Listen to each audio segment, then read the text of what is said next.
Okay? So, good morning, ladies and gentlemen. Welcome. First of all, let me thank Golden State Care Center, Ricardo, for giving us the opportunity to use this venue, a very beautiful venue. How I wish that all of our client facilities has the same venue as Golden State. So that if you have one, at least we can have, our future trainings in your facility. So thank you, Ricardo. Thank you, JC, as the host, and thank you, of course, Frank. Where's Frank? How come Frank is not here? He's getting some PPEs. He's getting some PPEs. And so that's why I like to thank them because they are the hosts. And of course, Rich, I would like to acknowledge the presence of Rich Ruiz. He's our administrator for the group homes. And of course, Catherine, Ali, all the way from Sierra Valley Rehab Center. So we have at least 16 client facilities, Tom, doing this as a form of introduction so that at least all of you know that we have 16 client facilities. When I say client facilities, it's because we come from Unified Care Services. So myself, I'm the Director of Risk Management. I have two staff with me. Both of them are here. Elma Guzman, okay, acknowledge your presence. And of course, I also have Elizabeth Santoyo. Elizabeth, she's there. So both of them, they work under my office, Risk Management. So this seminar, not only a seminar, but a training. I'm sure you know the difference between a seminar and a training. A seminar is purely theoretical, it's purely educational, but training comes with skills. You know what is skills, right? So what you're doing basically are manual. So these are training. So essentially, our speaker, which I'm going to introduce shortly later, is going to train you. And this training will not only end with you. We trust, and I trust, that you are not going to keep the skills that you're going to learn. This is very rare. This is an added credential for you. And that is precisely why we prepared a certificate of participation. You can hang this in your office to show proof to any licensing surveyors, whether the licensing itself or the life safety surveyors or perhaps the OSPAD. I'm sure you're very familiar with that, friends, right? And so you have the certificate of participation. But we are not going to give this to you now. We will give this later at the end of the training. And before that, as a precondition, you have to fill up the evaluation form, because we want to find out so that in future trainings we can improve. This is not the first time. For as long as there will be a pandemic, our office is going to initiate trainings for all of you. You are at the front line. Yes, we have our frontline healthcare workers, our CNAs, RNs, and LVNs, but you are at the front line, I would say, to keep the building clean, sanitized, disinfected, and it's not easy. We have all the necessary tools, but it is how you're going to do it effectively and not only safely. That is very important. So except Apache Junction Health Center, we have a client facility in Arizona, Tom. Of course, they cannot drive all the way from Arizona for this purpose. In Harbor Post Acute Care Center, all are represented. And we have key or major representatives from each facility. This will already give you the opportunity during our break to introduce yourselves. Because what is important, what is networking? Because if you know each other, maintenance, you know all of you, infection preventionists, and as well as our DSD, our housekeeping supervisor, then you can call each other. Because no one is a monopoly of everything. Right? You don't know everything. Only an arrogant person knows everything and will not ask questions. So perhaps there are certain lapses. So since you know now personally each other, then you can call, right, for assistance. So that is very important. So if I were you, get the phone numbers of each of your fellow IP, DSD, maintenance, and housekeeping so that in the future, you can keep in touch with each other. Okay? And so let me move forward with a brief introduction of our training today. So the resource speaker or the trainer, his name is Tom Lujan. He is, these are his credentials. He's a Master of Science in Safety Management and Engineering Technology, and he earned this postgraduate degree from National University in San Diego, California. And in addition to that particular postgraduate degree, he has a Master of Science in Community Health Education. And he got this particular degree in University of Mexico in Albuquerque, New Mexico. And on top of that, prior to getting his postgraduate, he is a Bachelor of Science in Nursing. He's a registered nurse. And he got this degree, same university, in University of New Mexico, Albuquerque. So in other words, he has all the necessary credentials to discuss this particular very important topic in these pandemic times, right?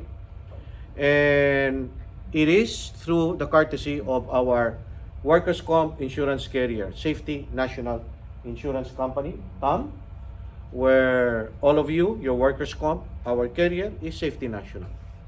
And we have a park money, it's parked there once a year in the amount of $8,000, and it is the discretion of risk management, Elma, Elizabeth, myself, to determine what appropriate trainings to be conducted for our client facilities. So we use the money, this training is free.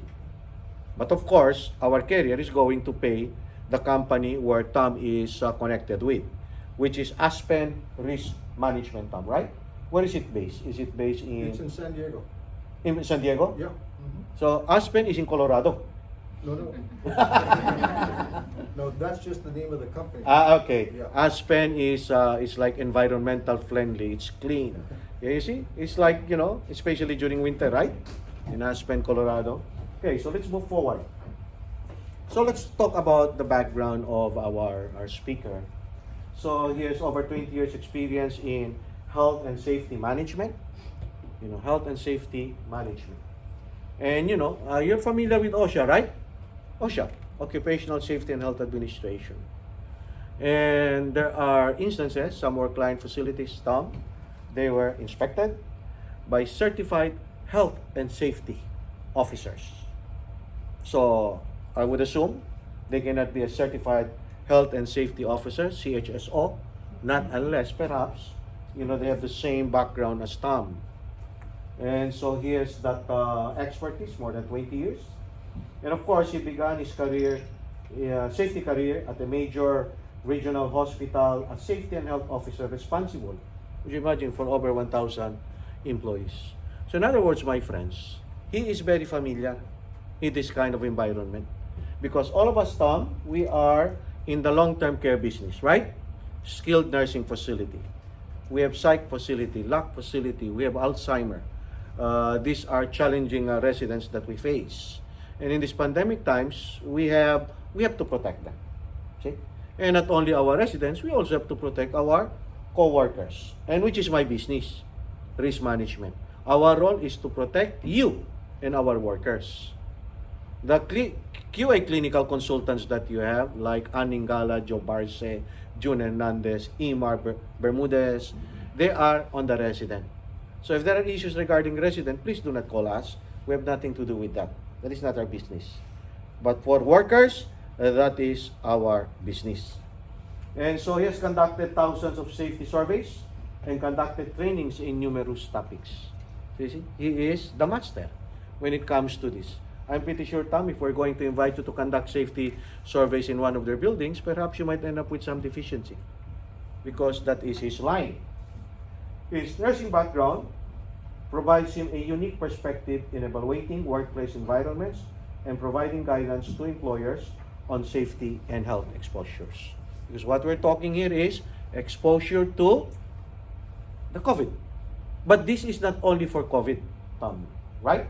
This pertains to any form of infectious diseases, any forms of pathogens, whether it is virus or a disease Yeah, there is a difference between a virus and a disease. So moving forward, once the pandemic has already ended, officially declared by the World Health Organization, it's done, we will still be confronted every day in our building, right? You know that, nurses, that's not my line. So this training will still help you. This is not only exclusively for COVID.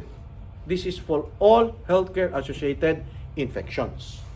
By the way, we have a representative from Janitorial Emporium, right? Can you introduce yourself? Eric Zimmerman. Eric Zimmerman. Yeah. So all of you should be familiar with him. Our disinfectants, Tom, our products. Okay. The vendor is Janitorial Emporium, but he's here. I asked him if he's going to say something because I spoke with the manager, the owner, the proprietor, if they can come up with something to discuss. But he said that he will just be here as an observer. Okay, so at least it complements what we are doing here. So the training method that we have here is, of course, train the trainer. So don't be selfish. When Tom is going to train you, don't keep it to yourself. In life, whatever knowledge that we have to share. So when you arrive in your building, please meet with all of your subordinates or all of your staff. And then, re-echo and tell them this is exactly what we have been trained, we have been taught by Tom, and this is what we're going to do moving forward from here on. And if you notice here, we have this technology here. We are going to video. This is a video. I'm going to upload this in the YouTube tonight. So please, during the break, Elizabeth, Elma, get their email address and name because I'm going to send the link of the YouTube video. And also, of course, to Tom, so that you can have it any time of the day, any time of the night, for years until you will retire. You can watch this presentation. So what you do, I suggest when you arrive in the building, hook up your cell phone and then connect it to a huge monitor, a 52 or 72 inch, and then the rest can watch. And at the same time, you can at least interject. Okay? So the target participants, Tom, are the infection preventionists. Can you raise your hands? Who are the infection preventionists here? Please. Hi. You see? All of them are here. Now, the infection preventionist, Tom, this is something new to us. We were mandated as of November of 2019 to have IPs, infection preventionists, because of this COVID. And the requirement is at least 40 hours. Am I right, Kathy? Yeah, it must be 40 hours. And they are still finding their groove, how they're going to fit in with maintenance and housekeeping. And I'm going to show you an institutional framework in that regard. And then, of course, we have the maintenance supervisor. Raise your hands, maintenance supervisor. Wow, all the gentlemen. I haven't seen a maintenance supervisor who is a woman. Are we strictly observing gender equality? How about housekeeping supervisors? Of course. Please, raise your hands. Majority of them are women or female. Okay, there's an equal representation. So we are okay then. So all of these are the target participants. And the focus of this training, ladies and gentlemen, meaning Tom, what is going to impart to you are the processes and procedures for infectious control and deep cleaning of long-term care residential units. See? Focus on the kind of industry that we are engaging. In addition to traditional approaches to infectious diseases control, the training program will include best practices for COVID-19 prevention and cleaning. You see? So focus on the COVID-19. In the prevention of having COVID-19 in the building, of course, as a consequence, positively to our residents and to our co-workers. So this training has been customized. And so the boss, or is he the owner, Steve? Tom? He's part owner. Is the part owner? So before Tom, because he was at that time, you were on vacation, Tom. Yes. He was having his vacation, so I went back and forth with Steve. And so I said, Steve, it must be customized to the needs of our clients. This is not generic. So we should be fortunate that this is customized to our facilities. So but based on current infectious disease prevention protocols. So in addition, Tom is going to integrate guidance from considerations preventing spread of COVID-19 in assisted living facilities as of May 29, 2020. But don't worry, while we are not assisted living facilities, but the ecosystem that we are engaged in is more or less parallel to assisted living because they are also long-term care. And then he's going to discuss types of disinfectants for frequent cleaning of high-touch surface areas and shared resident care equipment using the current EPA list. You know what is EPA, right? Environmental Protection Agency. You do not use any disinfectants without the brand EPA, right? Just like the N95 fit testing that we are doing, if there is no NIOSH label, sorry, my friends, we are not going to fit you, your N95. So disinfectants is very important. Okay? So this is a subject matter that is close to your heart. And by the way, welcome Jerry Garcia. He's here. He is the owner, the head of Janitorial Emporium. But you are free to say something, Jerry, later. Okay? And if you notice here, high-touch surfaces, I don't want to take the wind out of the sail of Tom. Perhaps some of you do not know what is high-touch and low-touch, right? Very simple. High-touch is frequently touch. You see? The major transmitters are our hands.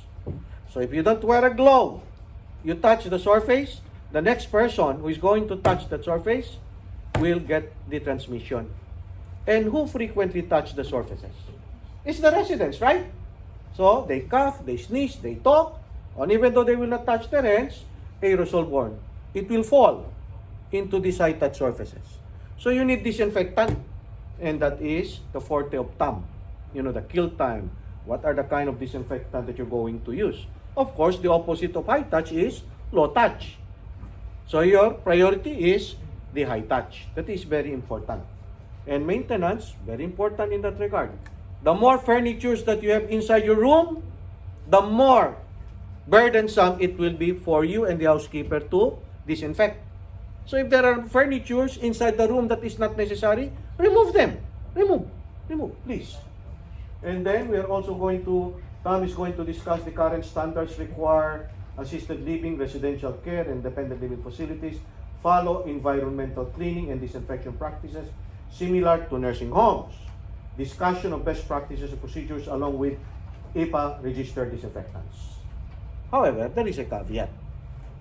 Tom, okay, is not an expert in hands-on level of disinfecting a COVID-19 room or in the actual cleaning, okay, techniques or how to do that you are already doing. That is not his forte, okay? Because I know all of you have these high expectations that Tom here throughout the day is going to demonstrate how you're going to do in disinfecting. No, that's not his forte. The forte of this type of presentation should be Serve Pro, right? Serve Pro. These are the, we had that incident in Miravilla, but don't worry because Tom, okay, will still have a hands-on training this afternoon. So there are two sessions, my friends. So one is purely seminar, educational, and then in the afternoon, after our break, we will go with the hands-on. And these are the following hands-on that is going to discuss. So these are the skills part that he is going to impart with you. Proper donning and doffing of PPEs, proper hand washing technique, proper mapping technique, disinfecting high and low touch equipment, cleaning from high to low. This is very important. Reading list and chemical labels. You should know how to read, what are the lists under N. EPA, what are these disinfectants? The duration time, the kill time, microbial survival. These are very important. So that is where the prevention should come in. That is not only the role of maintenance. You have to coordinate and discuss this with your maintenance. And then he's going to help you demonstrate dwell time on a hard surface, cleaning porous, non-porous surfaces. You know what is porous, right? Versus non-porous? Come up with an answer. You know what is a porous, right? Non-porous. Okay? Do I have to explain it? Because I don't know. Porous means it can infiltrate. It can go in, right, Tom? Absorb. Absorb. That's the right word. Absorb. Okay? And then cleaning from outside to inside, disinfecting from cleaner to dirtier, best use of a cleaning cloth. I've already discussed this, but I'm not pretty sure if all of the maintenance and housekeeper attended my training. And Tom is going to discuss this with you. So, the expertise of Tom are the following: COVID-19, infection control in healthcare facilities, proper hand washing, least and disinfectant safety, using cleaning disinfection checklists, employee disinfection audits, developing a formal COVID-19 program, and of course the PPE, and then best practice theory behind disinfecting a COVID-19 room. So I'm about to end because I'm not your speaker, but I'm just setting the groundwork. So this is very important to me. This is my job. So our environment, okay, is huge, the environment. But one man cannot do this job. Okay, it requires a concerted effort by all the 4 major disciplines. Number 1, infection preventionists. And then, of course, the maintenance supervisor. And then we have the housekeeping, janitorial, and laundry. Do not forget the laundry. Okay? Include them. And then, DON and DSD, you are simply the support services. See? This is how it works. And our goal is to prevent or stop the transmission of healthcare-associated infections, i.e. COVID.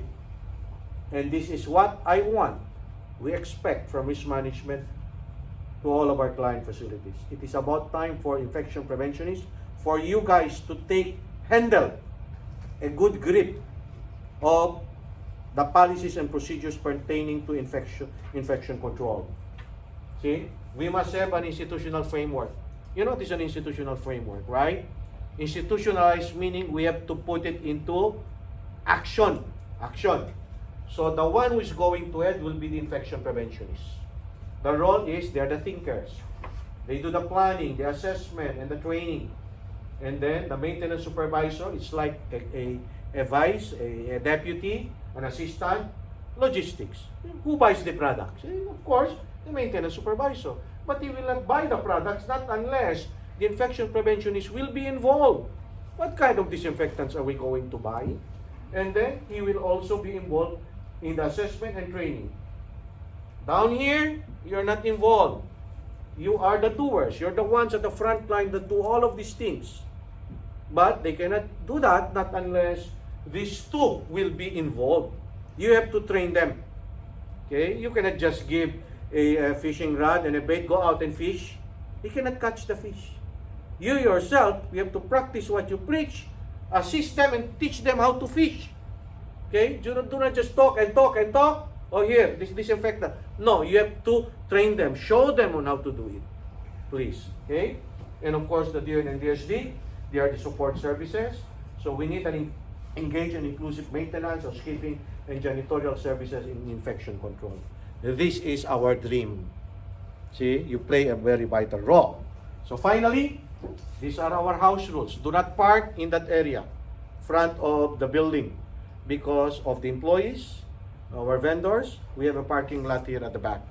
If you park there, please move your car to this parking lot. And if it's already full, then you can use the side streets, right, JC? Yes, sir. You're sure of that? Because if it will be towed, we will send the ticket to you. Okay? So, don't ever go inside the facility of Golden State, please. Okay? Yes, JC? There's no street sweeping today, so we're good. Okay, so we're good. Okay? So you can park all the way up to Harley Davidson. You know, there's a Harley Davidson. What's this? Okay? Don't ever go, according to Mary Beth, Joey, be sure. Don't let them go inside the building, please. They're COVID-free, but we don't know, we might be transmitting something. Cell phones, please, turn it off, or if not, place them on silent mode, vibrate mode. And if you need to answer a call, please leave the room. And please do not tinker your phone while the speaker is talking. No Facebook, nothing. Out of respect, out of courtesy, we'll give our full attention to Tom. And then, yes, that's the courtesy that we want you to, meaning, do not talk with your neighbors. Do not talk, okay? Just give your full attention to Tom. And then the COVID-19 protocols we have to observe. Again, my boss is very strict. You know, all of you should observe wearing the mask. Okay, and then social distancing of 6 feet and hand hygiene is very important. Okay, and then of course the bathroom is on that side, right hand side from my position here. Use that for male and female. And then our lunch break on that side, that is where we're going to prepare the lunch for you. And we have the snacks, the drinks, and everything is there.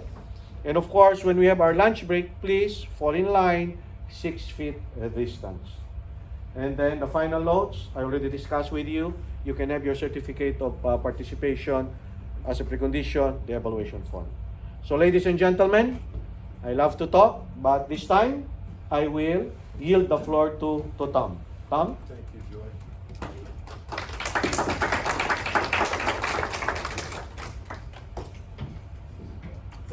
Thank you, Joy. That's, that introduction I was not expecting. That was very good. Thank you, Tom. Most of the time, people have just given my name and that's it. So that was really good. I appreciate that, Joy. Thank you. Disinfection best practices for COVID-19, okay? This is important. It's very important for your residents, but it's just as important for you, your workers that you supervise, okay?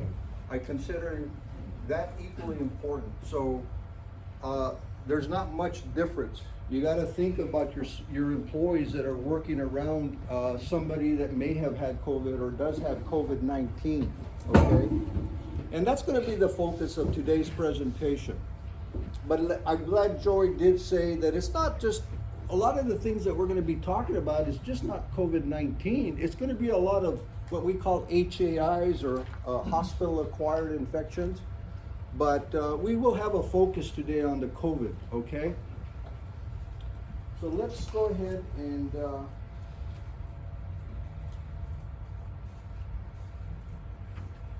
learning objectives.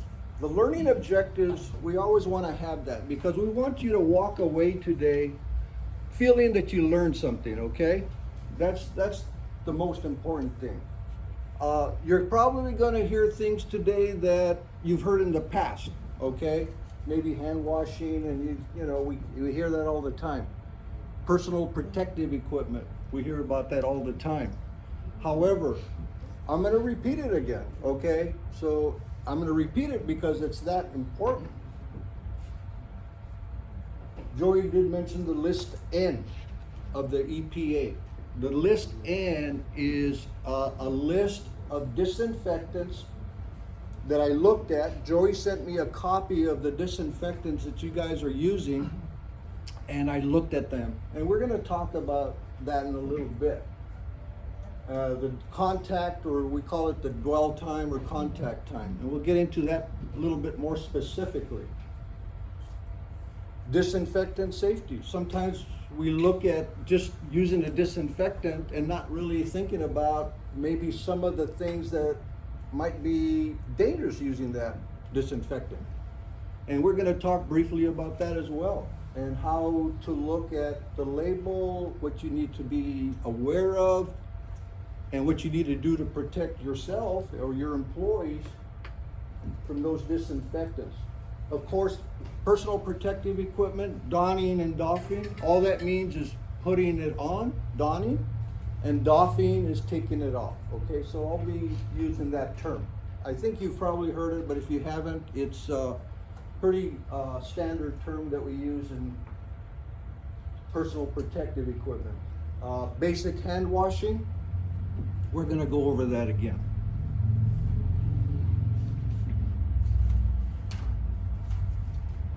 Low touch, high touch items.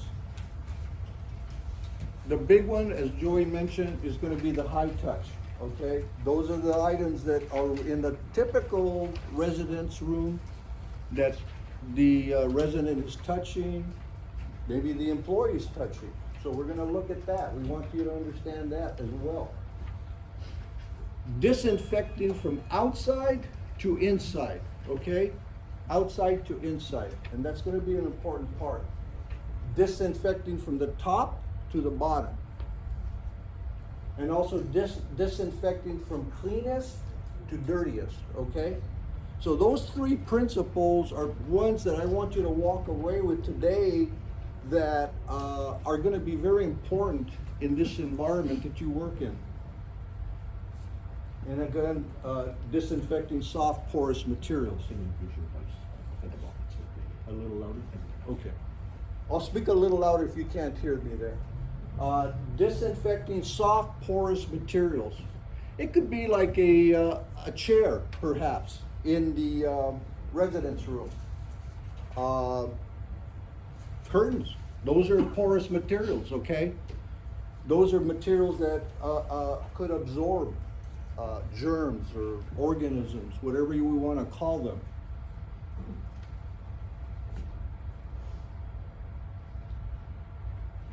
The how-to. That's going to be a big part of what we're talking about today, the how-to. How do you do it? And I'm glad Joey said, and he clarified, I am not the expert on actually cleaning, okay? I've done a lot of that, but I'm not an expert in a resident room.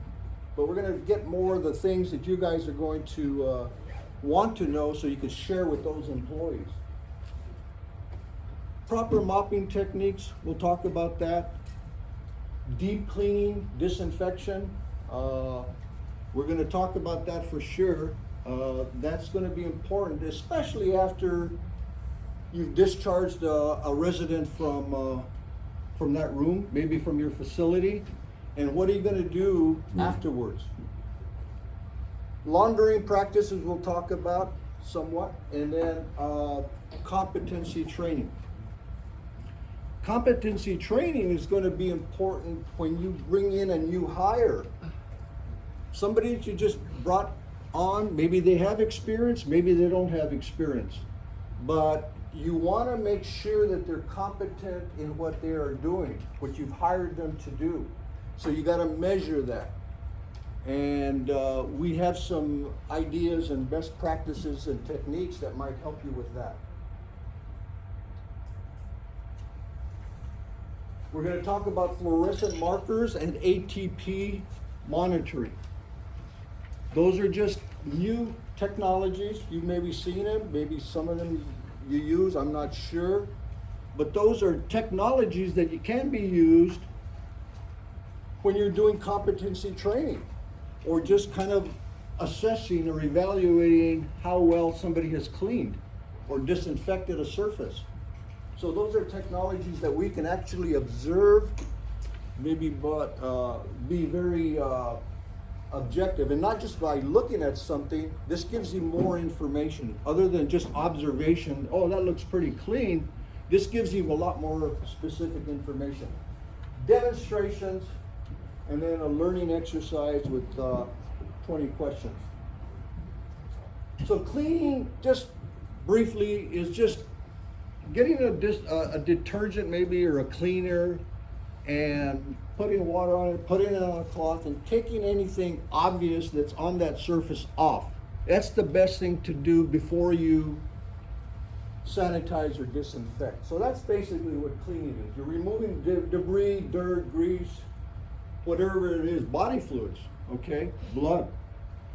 And then sanitizing is just basically just removing the germs off that surface or in a laundry. The big one is disinfection, which really just destroys or kills that organism or that virus, let's say coronavirus. So that's what disinfection is. There's also some disinfectants or some products that are a 2-in-1, if you will. It's also a cleaner and a disinfectant. I'm not sure, I didn't really see anything in the list that Joey did provide, but there are products out there that do the cleaning and the disinfecting. So you could see some advantages of using something like that because you've eliminated or you've taken out one step. So that's something that if it's not being done or used, that might be something you think about. Would think about it, right? So coronavirus lives on surfaces, different surfaces for 2 days, maybe 2 hours, 3 days for stainless steel. Paper, it could last up to 4 days.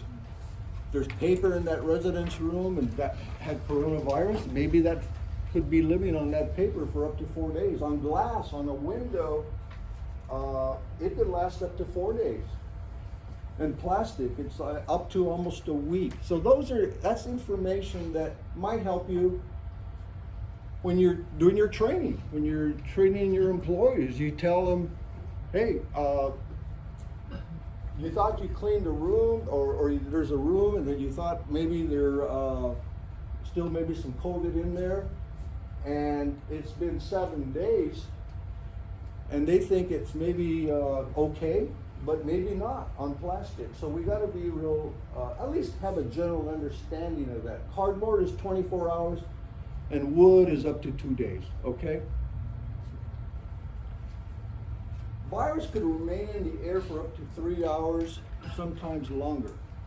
I'm not gonna say how accurate that is. The CDC, I think since March, since this all came about, that has changed, okay?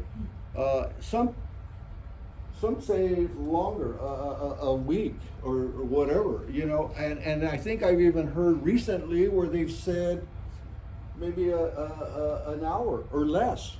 It's not airborne. So don't quote me, but I've heard, and there seems to be information out there that keeps changing, okay? I would use the rule of thumb of 3 hours in the air. You decide what is the best time, when is the best time to clean a room. And if I recall, Joey did mention that you wait a lot longer. If there is a suspected COVID or known COVID, a resident, they've been discharged, maybe they went to the hospital, maybe whatever. You would wait a certain amount of time. If I remember, Joey, was it 24 hours? I'm not sure. That's fine. That's your policy, okay? And that's probably the best practice. I guess the longer you wait, the better. Let's talk about the EPA list of disinfectants. The EPA list is pretty much the document, the resource that you go to when you are in the process of deciding what it is that I want to use, what product I want to use to clean a specific surface or disinfect a specific surface. You don't want to go to just the internet and look at something, okay? You want to go specifically to that website there. Maybe you can't see it that well, but it's in your handouts. That website is actually a good website. It does provide a lot of good information, and I'll show you here. What I did is I took a couple of screenshots from that website of 2 items, 2 materials that are used. I'm not sure which facilities they're used in, but some of you might recognize them. If you look at the one on the left, the EPA registration number, that's the number that's on that product or on that label. You may have that. And all you do is go ahead go to that website, put in that number, and that product will probably pop up, okay? It tells you what is the active ingredient. In that case, it's sodium hypochlorite. In this case, it's like ammonium or ethyl alcohol. Those 2 products have been known and proven to kill the coronavirus and a lot of other things too. So the product name is there. Oops, did I go back? The product name is there. Clorox, bleach, Lysol disinfectant spray. The name of the company is there. Right there. Clorox or Reckitt. The contact time, see that there? 1 minute. That particular product has 1 minute contact time. And we'll talk a little bit about that. This product here has a 2-minute contact time. So when you're looking at products, I think it's probably a good idea to look at contact time, because what it does is tells you how long you should keep that product wet on that surface. The shorter the better, I think. That's my thinking. But that may not be what you're thinking, but I think it's probably an advantage, a big advantage. Ready to use surface types. It talks about the surface type there. Hard, porous, or non-porous. So that's good for hard surfaces. It's used in healthcare, which we work in. All of you work in healthcare, okay? Why is this product on the list? The way these products get on the list, the EPA list N, is because it kills a harder to kill pathogen than the SARS-CoV-2 or COVID-19 virus. It hasn't been proven by the company or the manufacturer of that product to kill COVID or corona.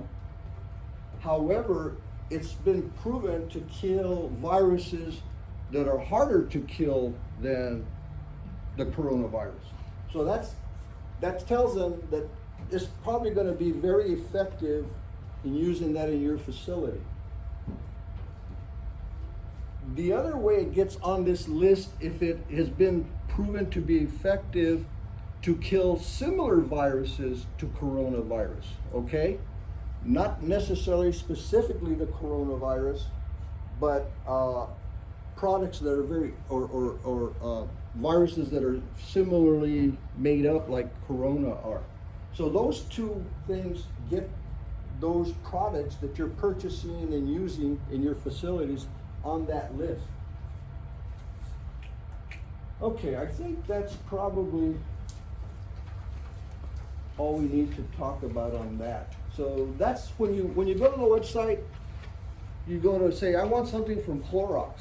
All you do is put something for, just type in Clorox company. Or I want something specifically just for hard surfaces. You put that in. You can get as specific as you want, and then it pulls out those products that you might be able to use for your facility. So I think that's standardized use of disinfectants. I think that, and I don't know how this organization works, but really, and there's some agreement and there could be some disagreement on standardizing your products. I don't know how many, 5, 6, 7, 8 facilities there are in your organization, but however many there are, and maybe you can answer my question, it looked like people in different facilities were using different things for hard surfaces, maybe, and maybe not all using the same thing. We'll talk about that. So standardization has some benefits, okay? There's consistent outcomes. You may be using one product from this company and that product, a different product from that other company, and you may not always get the same result, okay? Even though they're both on the list, and you'll find out that you may not get the same result after we talk about how to check those surfaces. There could be labor savings. How can I use an example for labor savings? Maybe it takes more time to use that product. In other words, you have to wait longer till it's killed those viruses. So there's some savings there. Reduced waste. Some products may be used in this facility and another product used in this facility. You need to use more of that product than this product to do the same job or to have the same effect, okay? So the one product that's using more of that, you know, you'll probably look at that and say that could be some waste. So you might want to think about how that is going to affect your bottom line. You might look at it in terms of saying, hey, this product is taking more to do that same job as that product, okay? So I think that might be worth considering, all right? Improve safety.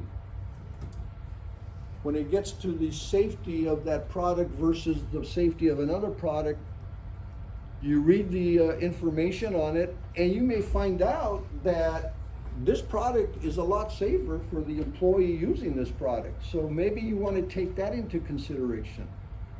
So that's my whole point about best practices or standardized use of disinfectants, okay? It does help or could help reduce costs, okay? Every organization is concerned about costs.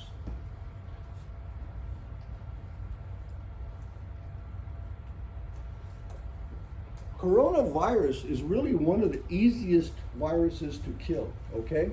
It is not difficult to kill. It's been found to be fairly easy to destroy or get rid of. But you gotta have or do the right thing. The right thing is to have and look at the contact time. Remember we talked about the contact time or the dwell time. The contact time is when you or one of your employees puts on a hard surface, one of those materials that's on the list end. It has, like we said earlier, the 1 minute or the 2 minute contact time. It has to remain wet on that surface for 1 minute or 2 minutes in order to destroy or kill that virus, okay? So that's the important part about knowing the contact time. And your employee has to know about that too.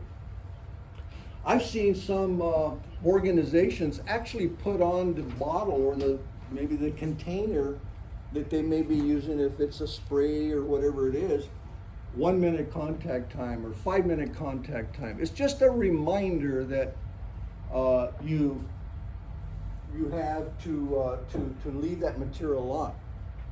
I think initially, and through experience, your employees are going to know they need to really put it on heavy or thick and watch it initially. And as long as it stays wet, at least moist for that 1 minute, you can feel assured and confident that that virus has probably been eliminated or destroyed, okay? If it looks like it's drying sooner than 1 minute or 5 minutes, whatever it is, you might have to reapply some more, okay? So that takes more time, all right? So that kind of gets into the topic that I mentioned earlier about labor costs, okay? So anyway, that's something that you might want to consider as far as your labeling. Using disinfectant safely, all your employees should be trained on chemical safety, okay? We call it hazard communication. But that would include, and it doesn't have to be every disinfectant that you're using, okay? All it means is you categorize your topic on just disinfectants in general, okay? And that would be your training, your communication to your employees when you're communicating safety to them. You're always going to ask your supplier, your distributor, maybe the manufacturer for the safety data sheet. We call it the SDS. That's a document. Sometimes it's 2 pages, sometimes it's 10 pages. But that's that you have to have. Your employees should have access to that SDS. It's somewhere, okay? And that's required. And part of that requirement is to know how to read the labels on those SDSs, okay? Your training should include just looking at a label. What is it on the label that I need to be aware of? The personal protective equipment, the precautions I need to take, things like that. It'll tell you the contact time. And then, lastly on that is what kind of personal protective equipment is gonna be required for this, using this material? Minimum is probably gonna be gloves, but we're gonna go beyond that when we're using disinfectants in our organization because we wanna implement best practices, okay? And best practices doesn't mean that you wanna be the best. It just means that you're doing the best out there that maybe other people aren't doing. And you're gonna be further ahead.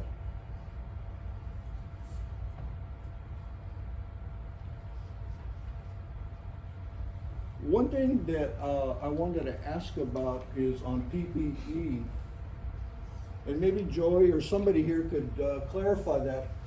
Are these all the items that you would probably use when somebody's cleaning a resident room as far as personal protective equipment? Would a gown be necessary? I would think a mask, of course, and maybe eye protection and gloves, of course. I'm not sure about shoe covers though. So let's see somebody saying no. So shoe covers, maybe some people are, some people aren't. I'm gonna say shoe covers are gonna be important because, well, I just recently went to my dentist and I sat, before I even saw the dentist and went to sit on the dental chair, she had me put up my foot and she sprayed the bottom of my shoes. And she said, we don't want anybody walking in here without being sprayed at the bottom of your shoe. And it's been shown that a lot of these bacteria, these viruses, COVID or Corona, have been found on the bottom of people's shoes. So again, you know, you guys are going to decide what you want to do, but shoe covers is probably going to be a good addition, okay? I would think that if gowns aren't, that's something again to be considered, all right? But I think eye cover, eye protection, gloves, and masks, is that pretty much it? Is that what you would say most people are using? Okay. All right. And one thing here is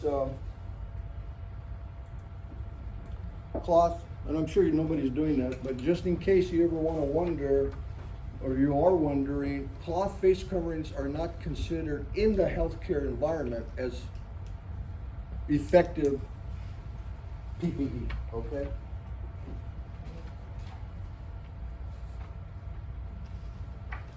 N95, I know Joey mentioned N95. I'm not exactly sure your situation with your organization, but I know that N95 are used often in healthcare, okay?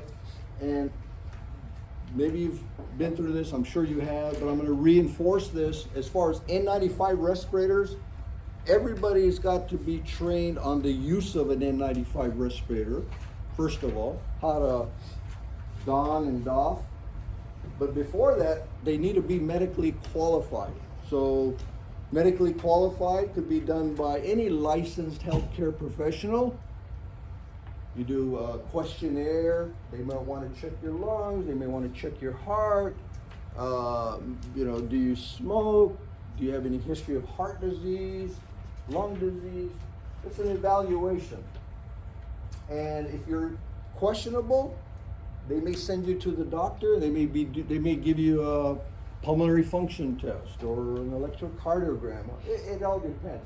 Bottom line is everybody that is wearing an N95 has to be medically qualified, because an N95 respirator, just like this one that I brought, when you put that on, it's not going to feel like the ones you're wearing right now, okay? You're going to feel it tight, snug, and if you have an underlying condition like heart disease or a lung disease, it's going to impair your breathing, and it may not be the best thing for you, okay? So you got to be aware of that. You got to have a fit test. I think people probably know that. You got to be fit tested. Everybody doesn't wear, one size doesn't fit all, okay? There's a small, there's a medium, maybe there's a large. So you got to be fit tested. Make sure that whatever they're using to make sure that you're not breathing anything in is not coming in, okay? It's a fit test. And you got to be tested, when you do get fit tested, you got to do a positive and a negative seal check. So what you do is, positive is what you do is once you have that mask or respirator on, you blow out and you shouldn't feel any air coming out or hear any air coming out. The negative seal check is going to have you breathe in or suck the air in. And the same thing, you're listening for air coming out and or you hear it. So it's N95 is a lot more involved than just wearing a regular mask when you go into a room.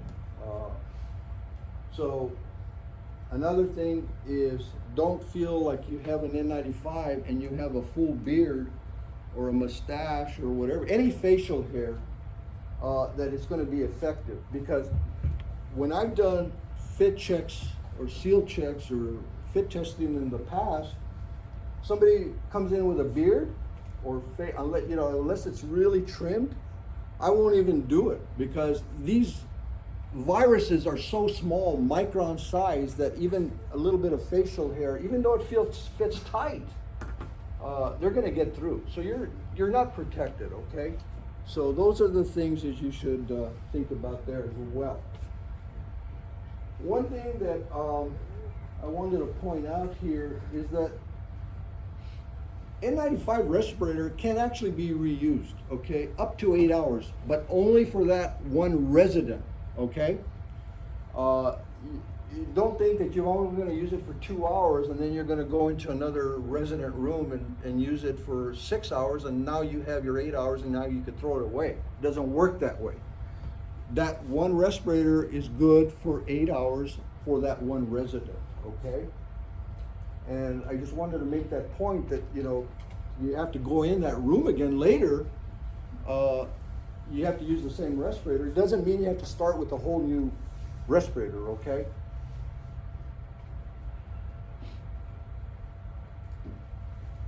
Donning and doffing, putting on and taking off your PPE, that's important. There's a specific order that you follow when you put it on and you take it off, okay? So when you're donning, I'm going to use the example of we're going to be using gowns and we're going to be using shoe covers, okay?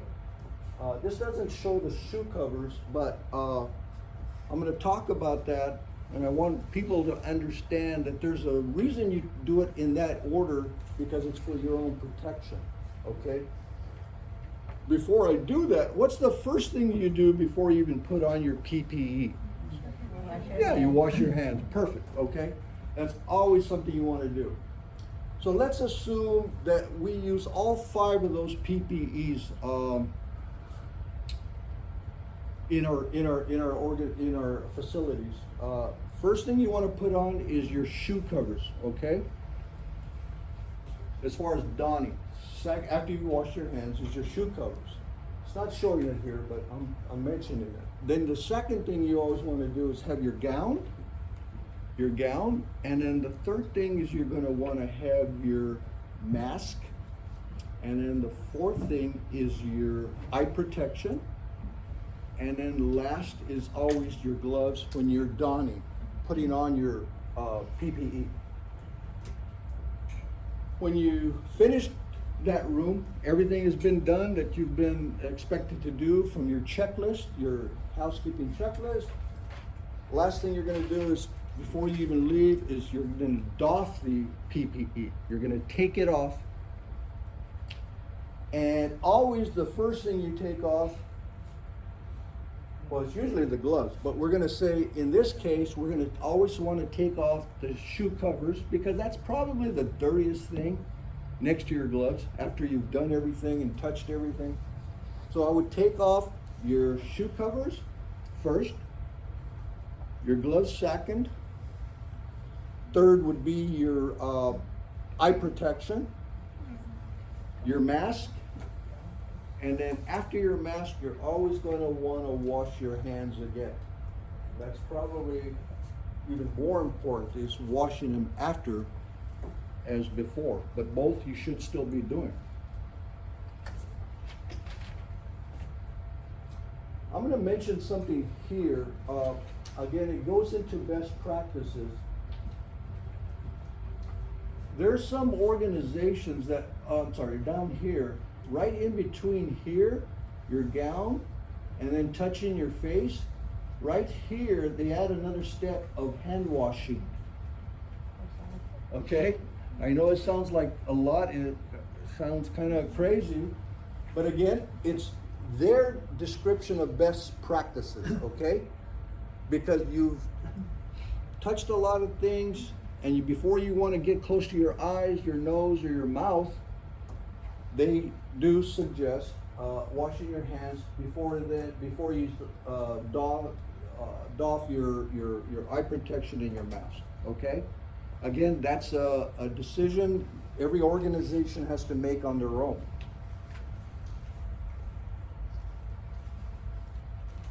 Proper hand washing. It's, as I said, always wash your hands before and after putting on your gloves. We've all heard this. At least 20 seconds, 20 to 30 seconds. But the focus ought to be with not just the time, but the area. And the area is probably the most important, is your fingertips and your fingernails. So it's good to wash the front and the back of your hands, but then at the end, just kind of, focus on getting that soap, that solution right on your fingertips and your fingernails. Because that's probably the area that's been affected most during that time that your employees have been cleaning that room. Even though there's gloves, but those are the areas that you want to focus on. And if you have every area is different, but you always want to, use warm water. That's a standard, not cold water, but warm water is more effective.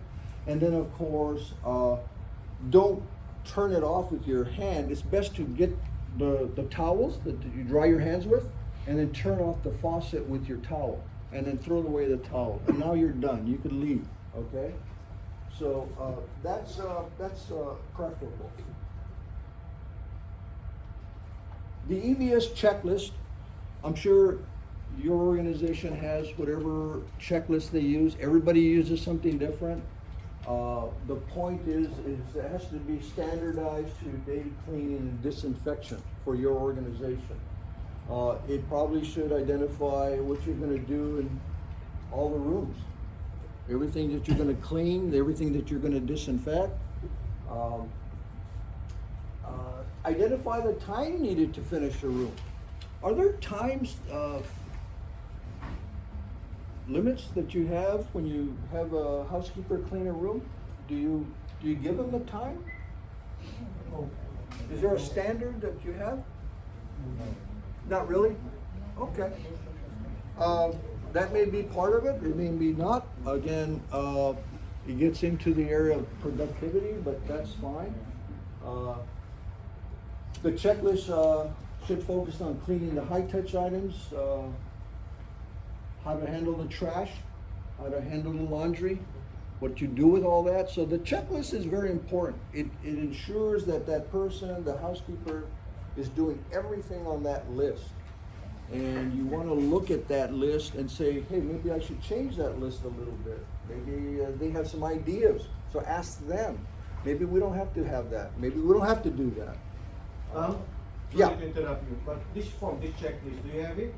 Can you email it to me so that I can share it with them? Yeah, and there's hundreds, Joy, on there, and you could probably go on the internet and look at different checklists. I think I used here. Oops. This was a daily checklist just for the restroom. Okay, so everybody could use the checklist, and I could certainly send you one, and then also there's probably hundreds, okay, out there. And I'd like to customize it, because not every facility is the same, okay? I'd rather customize it to fit our organization.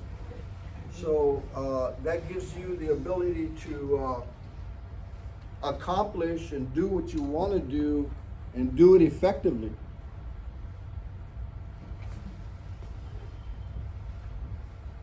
High-touch items, okay?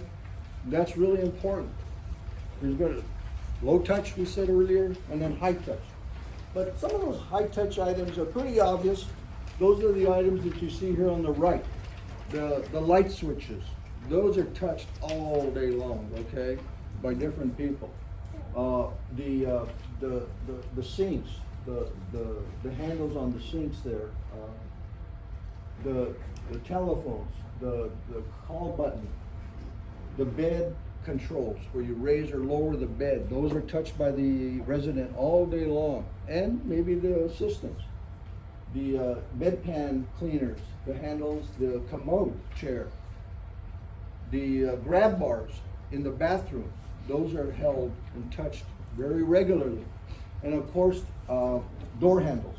Those are the real things that you really got to focus on. There's more, but you know, you'll have all that information. So those hopefully are all on your checklist, on that housekeeper's checklist, so that you don't miss those.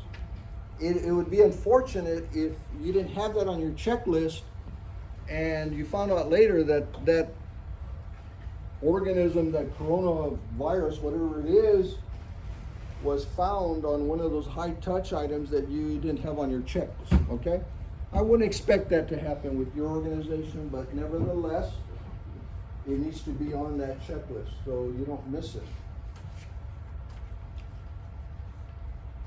Cleaning from outside to inside. That's always a practice that you want to have. Always start at the outside, at the door, and you work inside, okay? That's usually the cleanest part of the room. So you want to move in a systematic fashion, okay? Typically, and every room is going to be different, every organization is different, but just kind of like a good idea is to go clockwise, maybe start on the left of the room, and then move clockwise, left to right. And it's not going to be perfect, okay? But if you follow that practice, it'll be consistent and you will all get the work done effectively that way. Cleaning the patient's bed or the resident's bed. You would treat that just the same way as the room. You would start at the foot of the bed, right at where your legs are, or your feet are, and then again, if you're going to clean the bed, you're going to do it clockwise, left to right, okay? And I think, correct me if I'm wrong, do a lot of resident rooms have 2 beds in them? Most of them? Yeah, okay. So if you're cleaning a room with 2 beds, you want to treat that bed as kind of as a separate room, okay? You don't want to treat it as they're all in the same room. It just, you know, you don't do that, okay? Because that's not a good practice. So you would finish that one bed, cut it in half, you would treat it that way, and you would start in the next bed, A or B, whatever it is you're doing, and treat those as kind of like you're cleaning a separate room, okay? You don't want to interchange your cleaning materials, your spray or your cloth or your mop. The mop is going to be a little different, but at least the cloth, you don't want to be interchanging that with, that you clean from bed A and then switch it over and not change it to bed B. That's common sense. I don't think anybody here would be doing that, but again, I just hope nobody is doing that. And again, finishing up remember we said cleanest to dirtiest. The toilet is always last. The bathroom, and then probably the toilet is last, okay?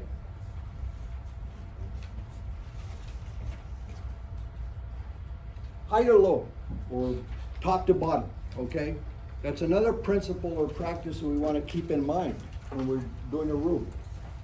The reason for that is that when you start at the top, you're cleaning whatever it is. It may be an overhead shelf, or it could be whatever it is that you're cleaning.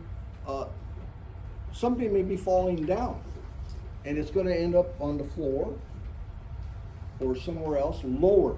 So you always want to start at about all possible from top to bottom. And the same would apply when you're cleaning a bed. Remember we said use the bed kind of counterclockwise, left to right. On the bed, I would start off with the handrails on the bed. And then maybe secondly, or lastly, maybe if you're gonna be cleaning the sheet or the mattress, finish that second, okay? So you're again going from top to bottom. And that's just a good practice to get into. Because things are not gonna move, you're gonna move down, okay? If you're cleaning, you're moving things and they're gonna move down. So you always wanna clean the room surfaces before cleaning the floors. Because everything that's been cleaned from top that came down is probably gonna end up somewhere on the floor or somewhere lower, okay?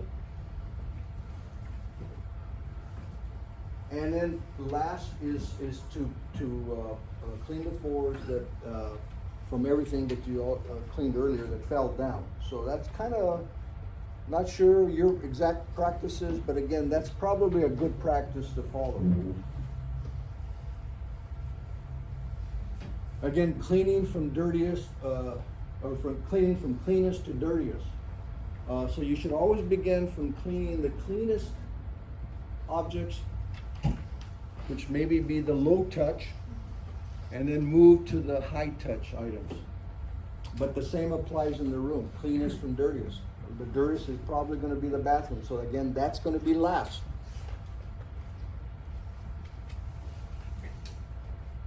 All right, so again, Excuse me, soft, yes? I got a question. Why is the bathroom so last? Because they typically say the bathrooms are last because they're the dirtiest. You're gonna have body fluids. And those are the areas that you're gonna have urine on the floor. You're gonna have saliva maybe more in the bathroom from brushing their teeth. You know, it's just an area that is gonna have the highest amount of organisms that you don't want to transfer somewhere else to a cleaner area. Most of their facilities, What's that? most of their unified facilities, Yeah. the bathrooms at the end. So there's not a bathroom in the, No, it's in the room. Okay. The end of the room, basically, the doorstep and the room is, the bathroom's right there in the corner. okay, So mostly, wouldn't the dirt they clean at the end come in because they finished cleaning the bathroom, cleaning the room? I mean, you brought up a good point, and the thing is, every organization is gonna be different. So what I'm only trying to point out is this. Every organization, and even in the same organization, you have different room configurations. So, based on that configuration, you guys as the supervisors or the managers, we would like to see you guys come up with the solutions as to the configuration you want to start off with. In other words, keep in mind, it's always going to be cleanest to dirtiest. And I could be talking to another organization and they're gonna say, no, it doesn't work that way for us. So you gotta customize it to your facility. And what I'm saying is not gonna be perfect, and that's the way you gotta do it. All it's saying is that we have to keep those practices, those procedures, the best practices in mind when we're cleaning our facilities, our resident rooms, okay? So you brought up a good point that one size doesn't fit all, okay? You gotta give it some thought as to what we said earlier. Outside to inside, top to bottom, cleanest to dirtiest. And if your bathroom is way over here, then you got to come up with maybe a better plan, or you know, something that's going to work. But if you keep in mind, I still want to finish the dirtiest part last, and it's still possible in your facility, then that's the way to do it. Okay? Does that make sense? So soft and porous items, anything that could absorb a curtain, a chair seat, a cushion on a chair, you know, obviously, you know, anything on the bed is going to be porous. Mattresses could be porous. Sheets and blankets could be porous. Joey brought that up earlier. I didn't expect to hear him say that. How about if you have all these things in a room that aren't even necessary? Why introduce a chair, or you may have one chair in there, or two or three chairs. Maybe you just need one chair, okay? I know it's convenient for the guests that are visiting or whatever, but it's, you know, you might have to change your processes a little bit, because all that's doing is it's giving you another opportunity to have something else that has to be cleaned, and an opportunity that could infect somebody. So I think if we keep that in mind, we want to minimize, less clutter, the better, okay? And of course, you're always going to clean first, especially the hard surfaces that have something on it that you can see, okay? Before you disinfect. Disinfecting is the second step. So cleaning it off first and then disinfecting it, which will actually remove or destroy that virus.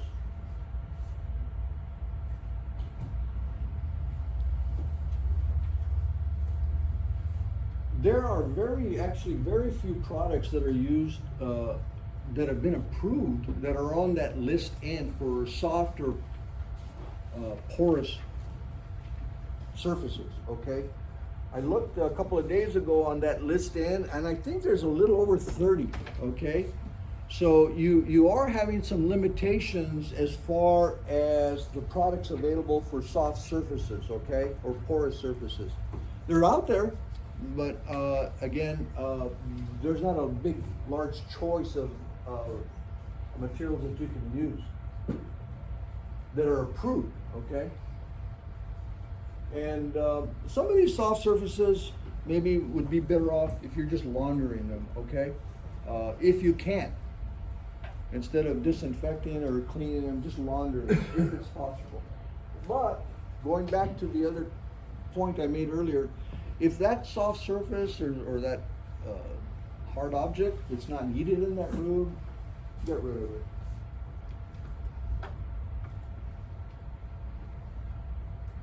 Best practice is to never share equipment, okay? I know that's not gonna be, every facility has to share equipment. I think you're not gonna have a large, big, expensive piece of equipment and every room's gonna have one, okay? But you're gonna be sharing equipment. It's gotta be done. It's not, you can't avoid that. One of the big ones though is your glucometers. When you're checking a resident's blood sugar levels, those are the items that are really high touch that you really want to focus on, okay? Probably more so than most shared equipment. So those glucometers are really important.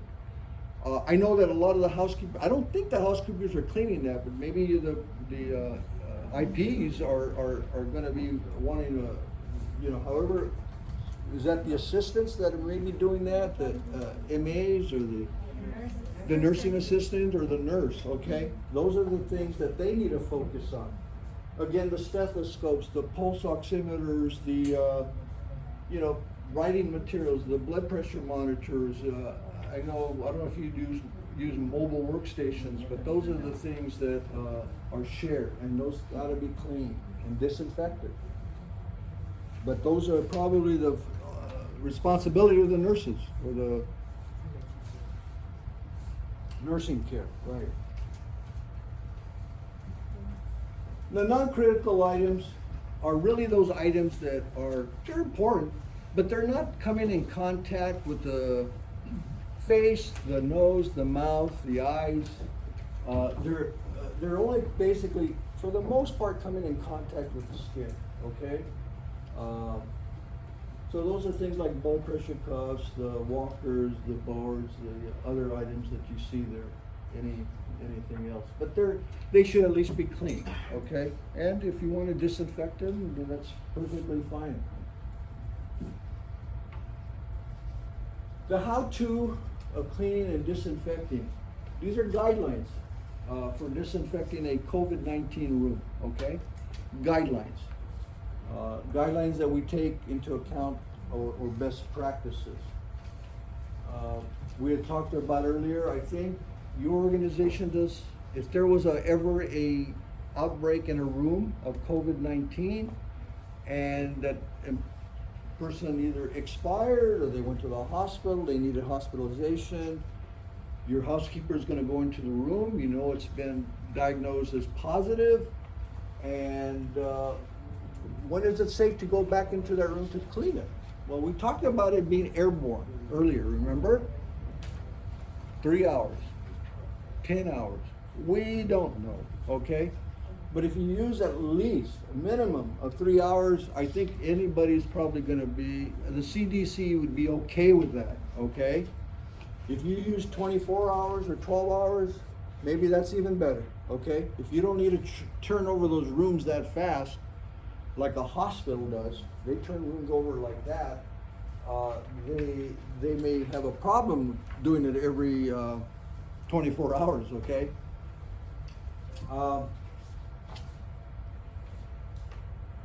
We don't know how long it takes to clean a room, so we're not gonna focus too much on that. But always make sure your supplies, I assume the housekeepers have a cart that they roll into a room, or maybe they keep it outside the room, probably in the room, and you have all your supplies, because you don't want to, especially a COVID-19, you don't want to have to forget something and have to leave and then come back, okay? So make sure you have all the supplies in the room before entering. And then, of course, you're going to put on your PPE before you start your cleaning process, and that it would include maybe shoe covers, okay? If you have to wear shoe covers. Again, starting from the outside to the inside, top to bottom, and cleanest to the dirtiest.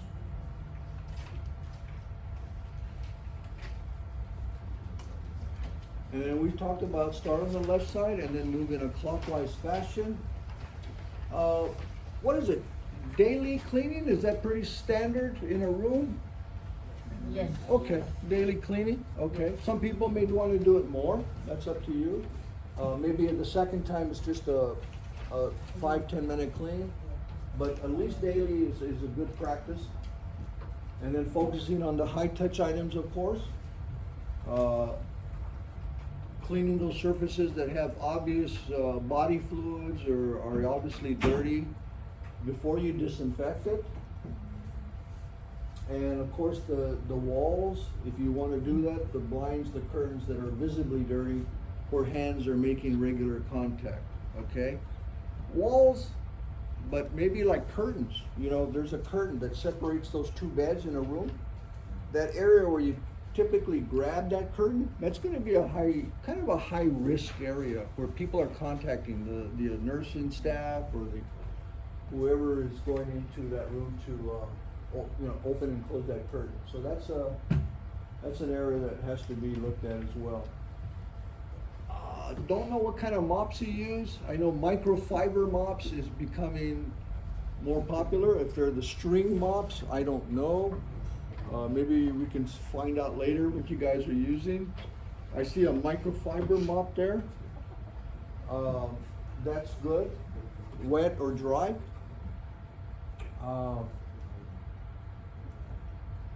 But again, don't, when you're finished with that room and you're done with the mop, that mop is going to be, I don't know if they're laundered, probably be laundered, and then just put it in the bag and leave it there. Don't take it ever to another room, especially COVID-19, okay? never shake a mop. That's moving debris, things around. That's common sense, okay? So never shake a mop, you know, trying to get something off. If you see something on there that you don't want on that mop surface, go down and remove it because you have gloves on anyway, okay? So don't shake it off. It just spreads more germs, okay? And of course, don't leave the mops wet, you know, soaking in buckets. Obviously, that's common sense. But again, get rid of it and put it where it belongs for it to be laundered.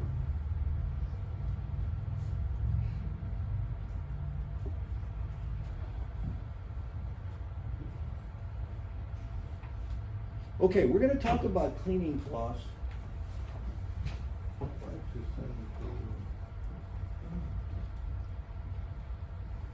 Okay, I see what I read there. I couldn't remember my notes here. I said 5 to 7 per room. Again, that might sound a little excessive, but cleaning cloths are going to be used a lot. Especially, again, we're focused on the COVID-19. You might want to consider one, you know, I don't know if you're using 1 or 2 or 3, but ideally, again, best practice is 5 to 7 cloths per room. You want to fold the cloth, and I'll demonstrate it later, but you want to fold it, you want to have a cloth, I don't know how big they are, but it's say that big. You want to fold it in half, and then you want to fold it in half again. So what you're going to have, that cloth will have basically now 8 sides that you can use to clean, okay? Which is nice. You don't have to be changing cloths. If you just wrap it up and just, you know, do that and have it in a ball, that doesn't work. It's best to use that practice, and you could save on materials, disinfectants, and still be effective. You never want to double dip the cloths into a cleaning bucket, okay? So when you put it in, you have the whole cloth in there, and then you could fold it. It's pretty wet because you want it wet. Because when you go to clean that high touch surface, remember, it may require that wet disinfectant stay on that high touch item for at least a minute in order to kill that virus. So it's going to be pretty wet. It's not going to be dripping and you're going to drop it all over the floor. That's waste, okay? But it's got to be pretty wet, okay? So the point there is that you don't want to have to dip that in. Let's say you're on the 4th side of that cloth and go put it in again. You've kind of, see what I'm saying? Kind of not doing it the best way possible, because you're now introducing some of those germs into the clean solution. And again, you're using in a room with two residents, you want to use a separate cleaning cloth for each bed, okay? That's really important. If you're using a cloth just for the toilet, use it only for the toilet. You're going to use one cloth, or however many you need to clean the toilet, but it's going to be just one cloth. Once that's used, never used again, okay? If you launder them, maybe that's fine. If they're disposable cloths, that's even maybe better. But again, it's not to use, especially on the toilet.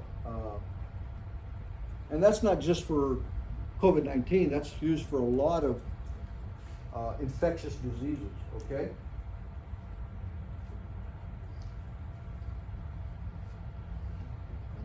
And it's used for laundry. And as far as vacuuming, again, I don't know if the residents have carpet, or they tile, linoleum, hard surfaces, I don't know. Maybe they're all different.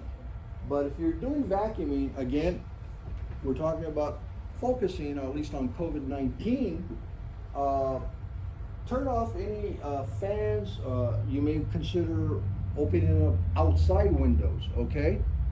So that's a good practice, because what you're doing is when you're vacuuming, as you know, you're a lot of times bringing up things off the floor that kind of fly around.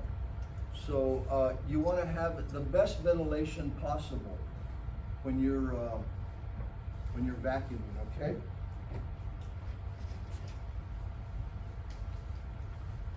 Always have the trash can near the door, because that's when you get rid of your PPE, that's where you're gonna be throwing a lot of it, especially if it's disposable PPE. Most of it isn't anymore. Maybe with the exception of the eye protection, that should be clean. Again, eye protection, maybe we're not cleaning it afterwards. And we go take that same eye protection into another room. A good practice is maybe have some lens wipes, clean it off. Because that's possible that you might have something on the surface of those lenses, okay? Something you might want to consider for your protection too. So have it near the door. You don't want to have it in the middle of the room or at the opposite end of the room and then have to come back. It's the last thing, okay? And only leave the room when you're completed, okay? Hopefully, like I said earlier, be prepared, have all your supplies, all your equipment right before you leave or enter that room. Because if you have to leave, you gotta start the PPE all over again, okay? And then after you remove the PPE, we talked about that earlier, always, especially afterwards, is a good hand washing, okay? And then again, just what I call common sense. When you get to the trash can near the at the door, entrance or exit to the door, don't push it down, okay? Again, that just generates more things that maybe come off the, the gown and whatnot. I know a lot of times they may want to do that. Maybe it's just out of habit, but it's not a good practice, okay? It just generates things. And again, you might want to put that on your checklist, okay? That would be one of the things you want to say, is when you're emptying the trash, don't push it down. And that's just another reminder. The proper mopping techniques, we'll go over that later in the demo. There's different techniques. There's definitely a bad technique, that one right there. Obviously, I think we know that. That's not good, okay? But there are some good ones. I like this one because what it does, and again, every room is going to be different. It's not always going to be possible to follow this ideal situation. What that ideal is that you start at the edges of the room. Let's say on the left side, if you can get to the edge of the room, and you keep moving clockwise. The baseboards, when you're mopping.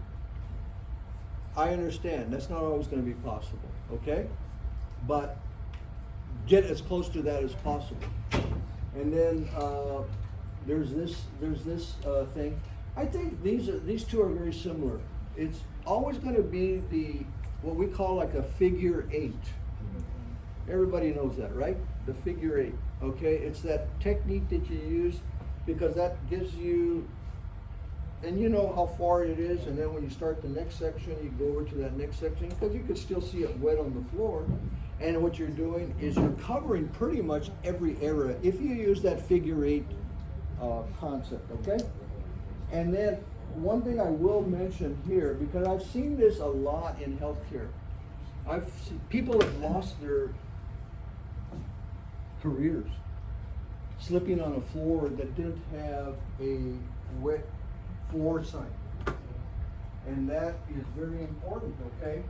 Not only for you working in the workers' comp and safety, people have gotten hurt and they can't work anymore, or temporarily, or maybe forever. But it's also important for a resident, okay? Obviously, that maybe is not clear-headed, and they slip, and they may do that anyway with even the sign on the floor, okay? But at least you've done your part by having that on that notice there. So I just like to emphasize that. We're going to talk later about this, rinse in and wring out the mop, changing your cleaner as needed. Again, do you want to see, your clean bucket is looks like it's getting dirty. Do you keep using that same bucket, or do you decide maybe it's time to change it? So again, that's another practice you want to consider. If it's looking to change its color or it just absolutely looks dirty, then that's something you want to think about. Changing your cleaner as needed. You always best, before you even leave the room, you want to be sure that before you take off your wet floor sign, that the floor is dry and people could walk in there safely, because now the sign is gone. If you're done, you're ready for the next room, and they take the sign off, the floor's still wet, somebody that has no idea that somebody was just mopping the floor walks in and they slip, okay? That's not good. So you want to make sure it's completely dry. I don't know if you guys use the double bucket mopping system. No? Yeah. I heard no. Is that true? Okay. This is a practice that we're seeing a little bit more often, especially in bigger healthcare facilities. The double bucket mopping system, and you'll see there that it looks like one bucket, but it's really two buckets. One is clean. Wait a minute, that's clean, and that's dirty, right? Because that has the ability there to wring it out, the mop. So these are really nice. And again, especially in the COVID-19 environment, this is a good practice to have. Because remember, we said earlier, a lot of things end up on the floor, okay? So we want to take those best practices, at least think about them, and implement them when you can. So what you're going to do is you're going to dip the mop, this mop, into the solution, the clean solution. It's going to be pretty wet, pretty moist. So you want to wring it out in this other side. We call it the clean side, and that's the dirty side. That's the dirty solution in water there. So you wet your mop, you wring it, so you get any excess off, because you don't want to waste too much, or you don't want to have it too wet, but you want to get any excess off, and then you start mopping your floor, okay, in that fashion. Once you finish that section, what you want to do before you put it into the clean one again is you want to wring it on the dirty side. So you want to wring it after you wash the floor and mop the floor. You want to wring it.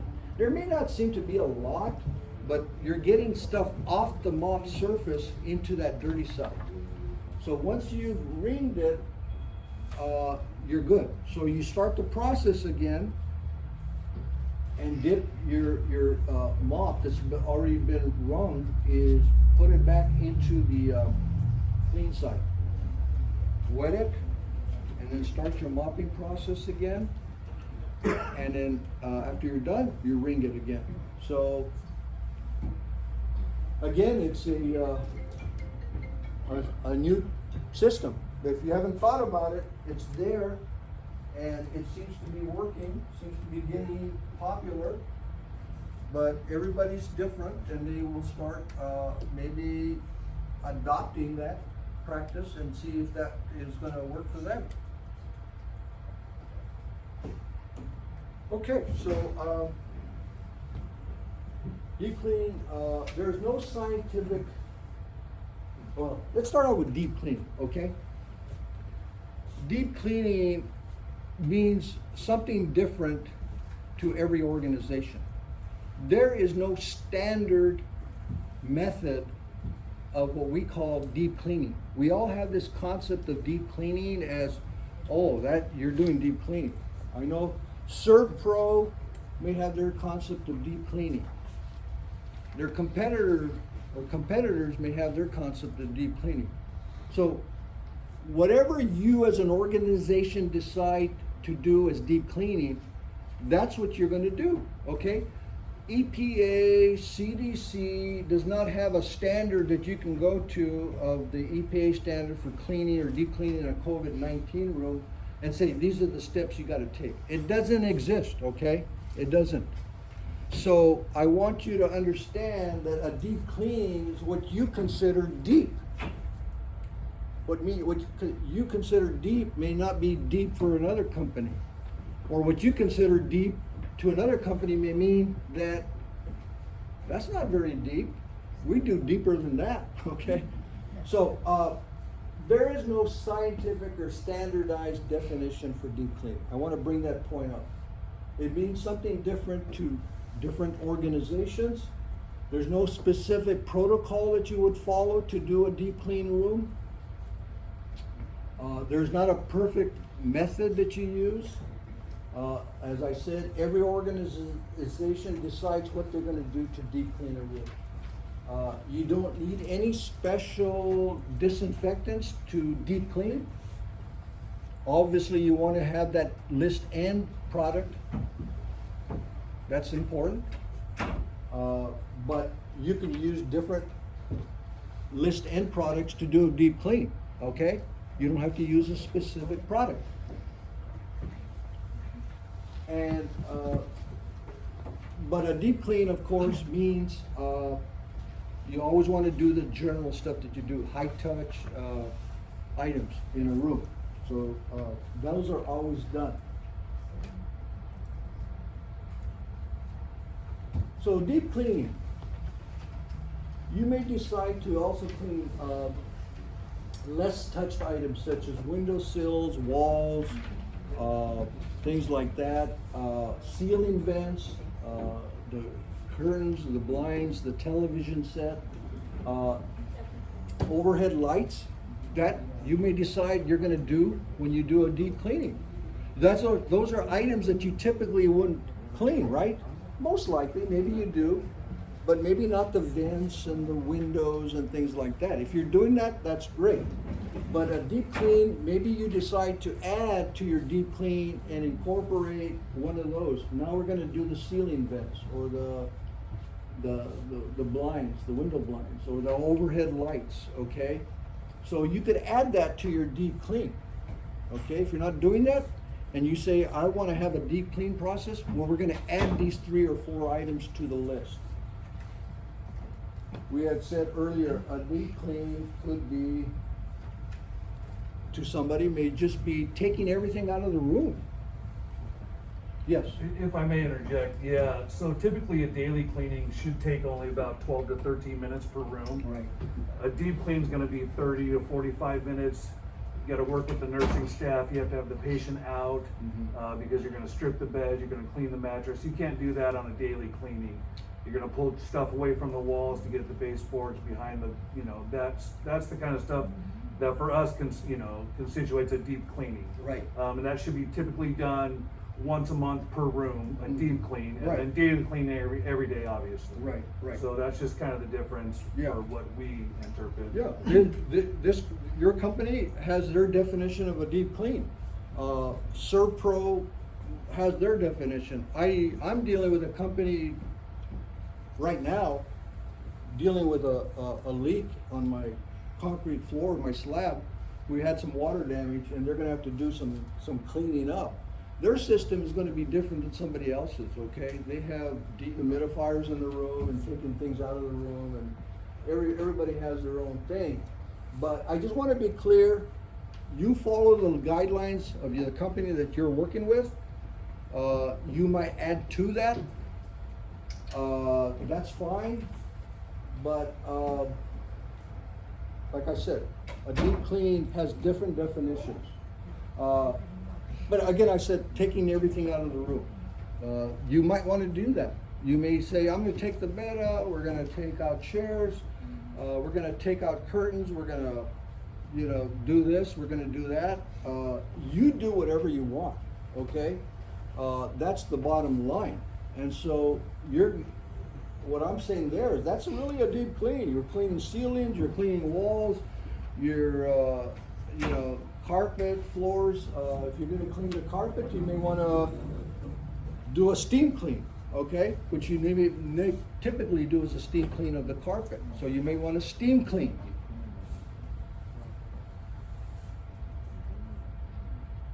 So there's some technology out there that is used for determining how effective your deep cleaning is, okay? There's what we call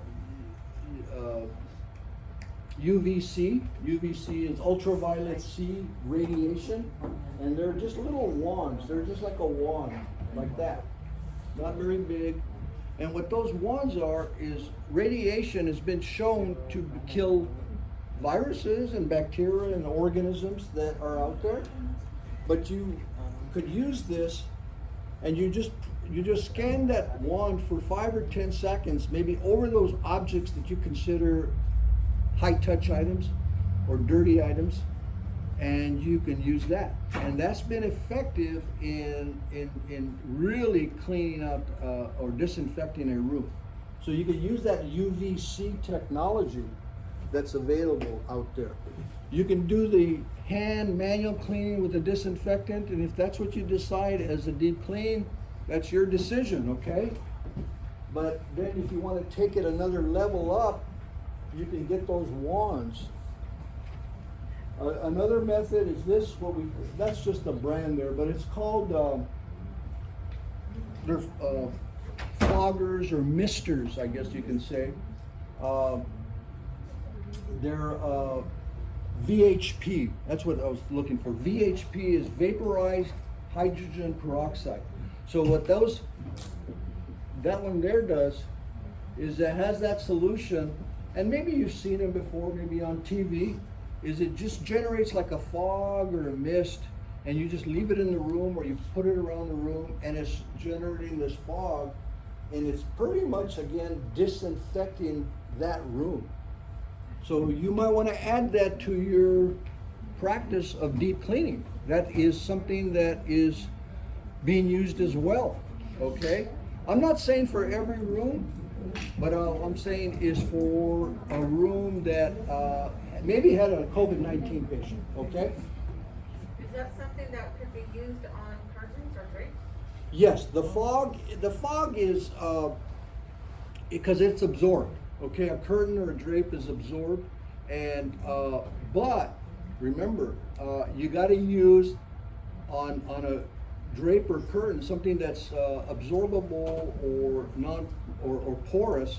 You got to use something on that list end to be effective. Okay, so the solution that you put in your fogger, so the solution that you put in this fogger or mister has to be on that list end, and there's, I think, a little over 30 items that are on that list. So if you're focused on these non-porous items or the porous items that are absorbable, and you're going to use this fogger mister, it has to have the solution that's on the list N for those types of surfaces, okay?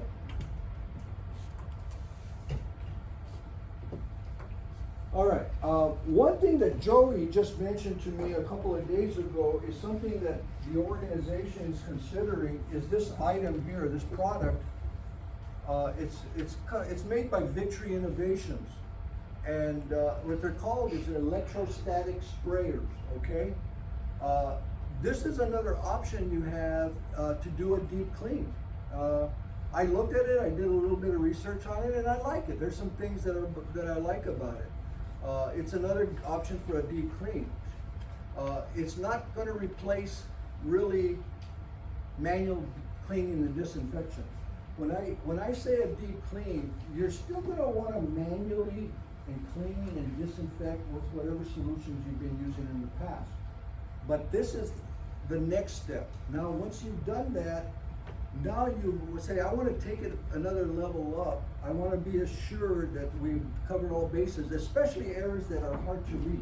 There's a lot of areas that are hard to reach that you can't, get with a cloth. So these type of things, because they're such small particles, they can reach those hard to reach areas, okay? Can I just add a little bit of what you were just saying? You mentioned about the UVC light, the other screen. Oh, okay. Just keep in mind the limitation of the UVC light. It only disinfects whatever the light is touching. Yes. Okay? So therefore, if there's a shadow, it will not work. Okay, like behind the handrails. So you know you're disinfecting the handrails, it's great, but it's not disinfecting the inside of that handrail. Keep that in mind. The electrostatic spray, as Tom had mentioned, that's just a device, but you need to match it with a list-in disinfectant to work effectively. The electrostatic spray technology basically is a mist, and it wraps around the surfaces rather than just the top. Okay, so that's the technology that's being highly used now in the nation around the healthcare system, that it wraps around. Okay, so you have to have that device, and you have to have that list-in disinfectant to work collectively. Okay? Yeah. And I just wanted to add that. Good point. Yeah, there are limitations with that one, okay? It's not always getting to those tougher areas, but it's still giving you assurance that any areas that were missed, that you didn't quite clean or disinfect well enough, that now, especially if it's in a area that could be seen easily, it's gonna probably get rid of that virus there. One other thing I was gonna say there, the company Victory doesn't sell their own solution, okay? So you gotta buy the list-in product that's gonna be compatible with that. Most of them I think most of the products you're using are gonna be compatible with that. So you have two types. This is a handheld, it's just like a pistol, okay? And this is for a short period of usage. I mean, there's not a lot that you can get in there, but it maybe gets you about 20 minutes, 15 minutes of work. And then if you really want to disinfect the room thoroughly and not have to keep replacing it, as you have this backpack. So the backpack just goes like you wear a backpack, and you have a lot more solution to use. So again, before Joy brought this to my attention, I had heard of it, but I never really read too much about it. It looks like it could be a very good option. I mean, I'm not here to endorse one over the other. I think they're all pretty good. You might want, when you're doing your research and you want to purchase an item that you want to be using in all your facilities, if you want to standardize everybody, then you might want to put together several people, some of the supervisors, and say, I want you to look into this, give me all your pros, give me all the cons, the advantages, disadvantages, and let's come up with something that's going to work for everybody. Okay? So kind of a neat device. One of the claims it makes, it uses 65% less chemical than others. So again, that's the company saying that. Again, I don't know. They'd have to prove it, I guess, but that might be a good selling point. Okay, if it uses 65% less chemicals, you obviously are saving money, right? That's a lot. Okay. It can use many different types of disinfectants, like we said. And one thing I did not mention, it has a 3-in-1 nozzle that allows you to set it up. It's got like a little hole or orifice in there, and you can adjust that hole or orifice to give you a larger area that you can keep wet. In other words, if you set it up to a 1, you may not get as much as you need on there to be meeting that contact time. In other words, that's what I'm trying to say. If you set that nozzle up to a 3, you get more on there, it stays wet longer, and now you can adjust it. So that's, again, kind of helps you save money if you're going to implement this type of device. So those are some of the things about that product. Laundering. We'll talk basically just a little bit about laundering clothes, linens, towels for a COVID-19 resident. It's still not clear how long it lives on clothing, okay, that's still undecided. But, you know, it could live on there for a while. But we do recommend caution when laundering clothes or linen, okay? Because we don't know.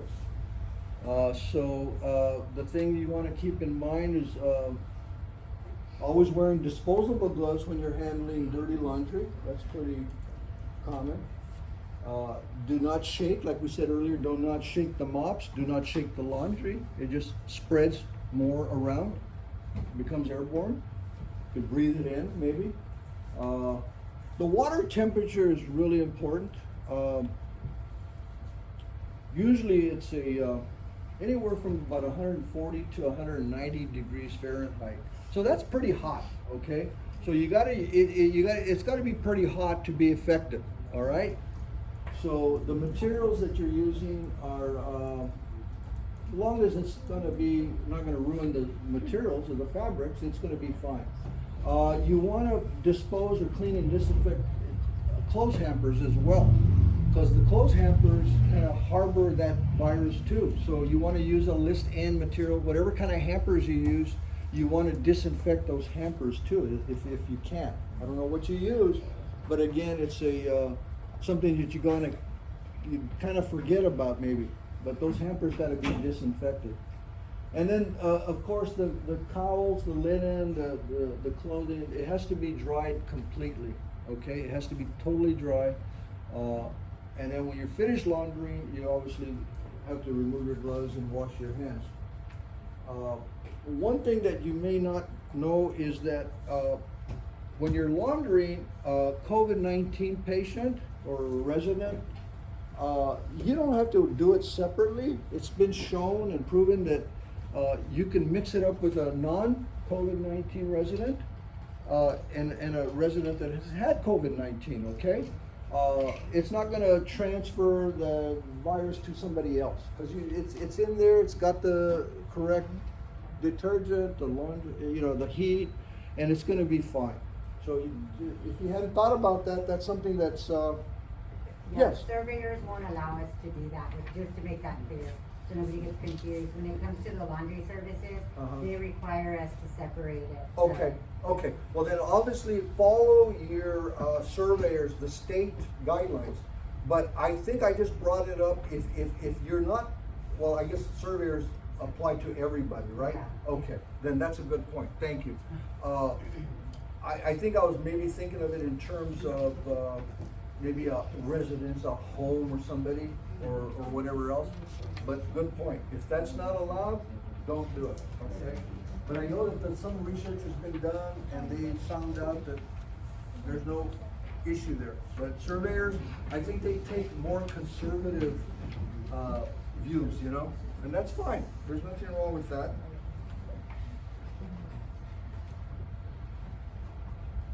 Competency training for, I put EVS, that's just what I'm used to, environmental places, housekeepers, janitorial, whatever you call them. Competency training is really important. All your new employees must be trained. Some of them come in with a lot of good job skills and a lot of experience. Some may be coming fresh, they've never done this before. So everybody's gonna need a little bit different level of training. But they gotta be trained on proper cleaning and disinfecting. I know you guys probably already have guidelines to follow for training, but maybe I'll introduce maybe some new things, different things that you might consider to implement and use here. It should be documented, always documented the training, okay? And there should be competency evaluations at least annually. You can do it more frequently, more often as you like, okay? But you gotta make sure these people that are working for you maintain those skills, and it's always gonna be beneficial to remind them again, okay? We all get a little too relaxed and start taking shortcuts, and it's good to just get those, keep those skills. One thing that we do, and I don't know, or we recommend, I'm not sure if your organization does that, is your housekeeper, what we call shadow maybe a more senior housekeeper, somebody that's more experienced, or maybe they shadow the supervisor, okay? Shadow means that they're just following, watching. You start saying, okay, I want you to do this, I want you to do all the high touch items, and make sure they got them all, they know which ones are high touch and low touch. And then, and that should be done anywhere from 5 to 7 days. What your organization does, I don't know. But I think that's a good rule of thumb, is maybe Monday through Friday or whatever it is, that would be the week of what we call preceptorship or training, OJT, on-the-job training. Those are the things that should be part of that competency. One thing that might be recommended is that that supervisor should be having them do 2 rooms. Maybe that's a good practice. They're gonna do 2 rooms alone, and you're gonna be watching them, making sure that they're following all the things that they've already learned. And you're there as the instructor, the preceptor, saying, okay, I think this person is ready to go. They're on their own now. If they're not, then you point it out, show them the right way, and they demonstrate that back to you, that they know how to do it, and now you sign off, okay? Maybe you're already doing something very similar to that, I don't know. But again, it's again one of those good practices to have to ensure that your employees are following the standard guidelines set forth by your organization, okay?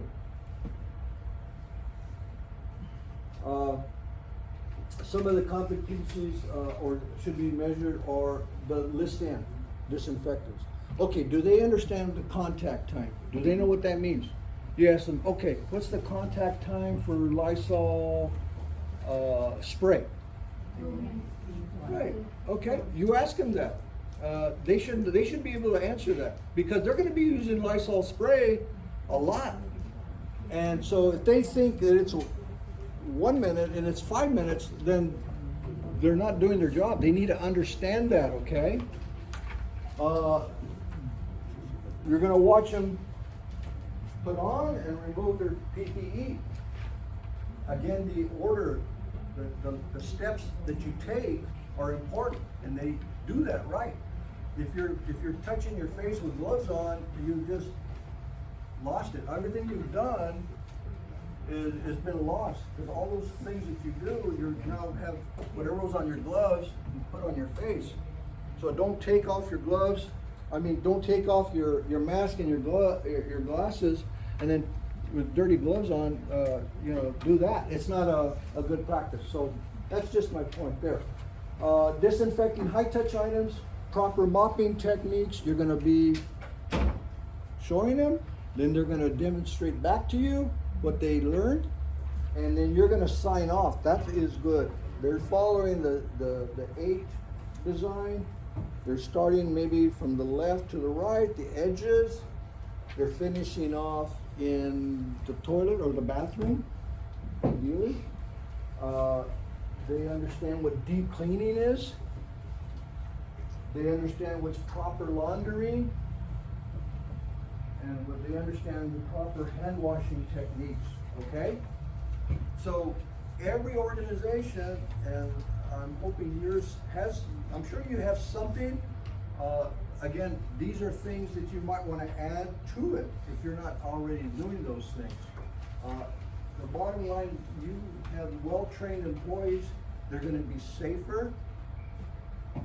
That translates into having healthier residents, healthier employees, and that's what we want at the end of the day, right?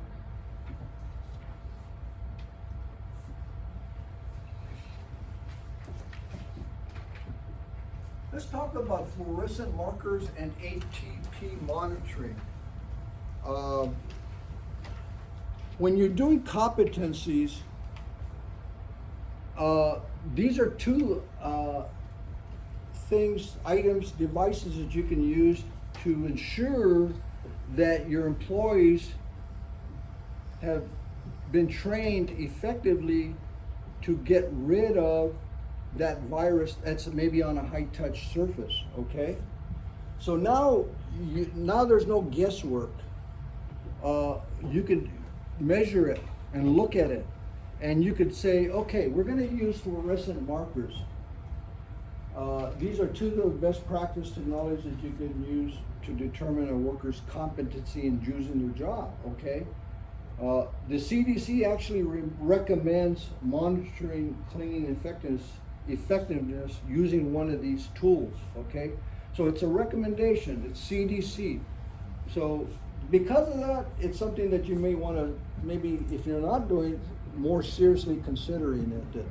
Whether surveyors or not require it, you mentioned surveyors earlier, I don't know if they've gotten to that point. But again, remember, we're talking best practices. We don't want to be the average guy, maybe, or a little bit above average. We want to be the better one. That's something you might want to consider. So, so as I said, just performing a visual observation, you can't see it. But with one of these technologies, you can actually measure how effective that person's cleaning. And you don't need to do this on a regular basis, okay? This is only gonna be done randomly when you just wanna know how your employees are doing, or during competencies, when you just trained a new employee and you wanna show them that they were really good at cleaning that surface. It removed that, whatever was on that surface. So, it holds the employees accountable also for this cleaning and disinfecting, okay? So let's look at those two. Fluorescent markers they're all pretty much looking, you know, it's this device here and this here. That looks like that could be like a gel or a lotion, and then this is just like a flashlight. I think they call them blue lights. Blue lights? Yeah, I think they're called blue lights. And they use gel, powder, or lotion. What the supervisor would do is they wipe the high-touch surfaces before cleaning with that solution there. And then the worker will then clean and disinfect the high-touch surface. And you can do it even without the employee knowing that you just had cleaned that with that fluorescent marker. And then you watch them, and then you have them clean. You wipe it with that material. You have them clean it, and then the supervisor will turn off the lights. It doesn't have to be pitch dark, but it has to be dark, okay, as much as possible. And then I'm sorry, black light. I'm saying earlier blue light. It's black light, and that black light is. It actually, what it does, it shows like a blue color when it's dark. It shows a blue color on that high touch item. So what you'll see is what's been cleaned and what's not been cleaned, okay? And what you see is then you point it out, okay, it looks like you missed that part over there. You just totally missed it, and we need to start cleaning more thoroughly, more effectively, maybe longer. You need to put a little bit more force on that. So that's just used for however often you want. Maybe just randomly you want to check your employee, you want to see how they're doing. After they clean the room, you can check that out, okay? So if the markings are visible, it means the wiping was done adequately. If there's still markings on are visible, it means those were missed, okay? So that's kind of a nice thing to have. I don't think, nobody's using that right now, is that correct? No? Okay. Another one that we call ATP monitoring. That's just a short, ATP is just an abbreviation for a long word. But anyway, it looks like this. This is one company that makes that device. And then it has this like a cotton swab. And it has like a solution on that swab. It's a wet solution, And then what it does is you lift that little lid here, this like kind of comes over, and you put the swab in there, and it gives you a reading. That reading will tell you, it measures the amount of ATP on that surface, okay? So what you have is it'll read the level of ATP right here on this little screen, and it tells you if that level is too high or if that level is too low, okay? So if that level is too high, that means that that device, that high touch item, was not cleaned adequately, okay? So that means that kind of similar to the other technology, you saw those marks, this gives you a different kind of reading, and it tells you that level is too high, okay? And you go back and you have the person that you're training go back and clean it, and then reinsert that with another swab in here, wait for a reading, and that tells you that the ATP level has come back down. So now you feel more assured it's in a normal range or normal level, and now you're feeling assured that they're doing a good job. I like the way they're doing it. I've trained them well. They're ready to go out and do their work. And that doesn't mean that's the end of it. That just means that they've passed the competency, okay?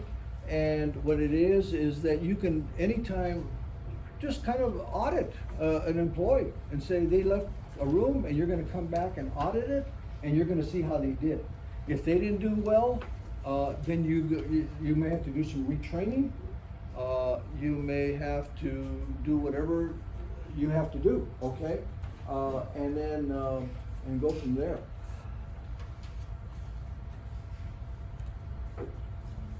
So really, how am I doing, Joey? You did good. I mean, time wise, are we? You're going to tell me the truth, right? You're being I don't. I know. It's hard when you go over an hour. I know. I understand. It And is. so, since we're still waiting for our lunch to be delivered, so we're open for any questions. If not, Janitorial Emporium, perhaps Jesse, Chacon, or Jerry, would you like to say something? Please. Yeah, here. Okay, yeah.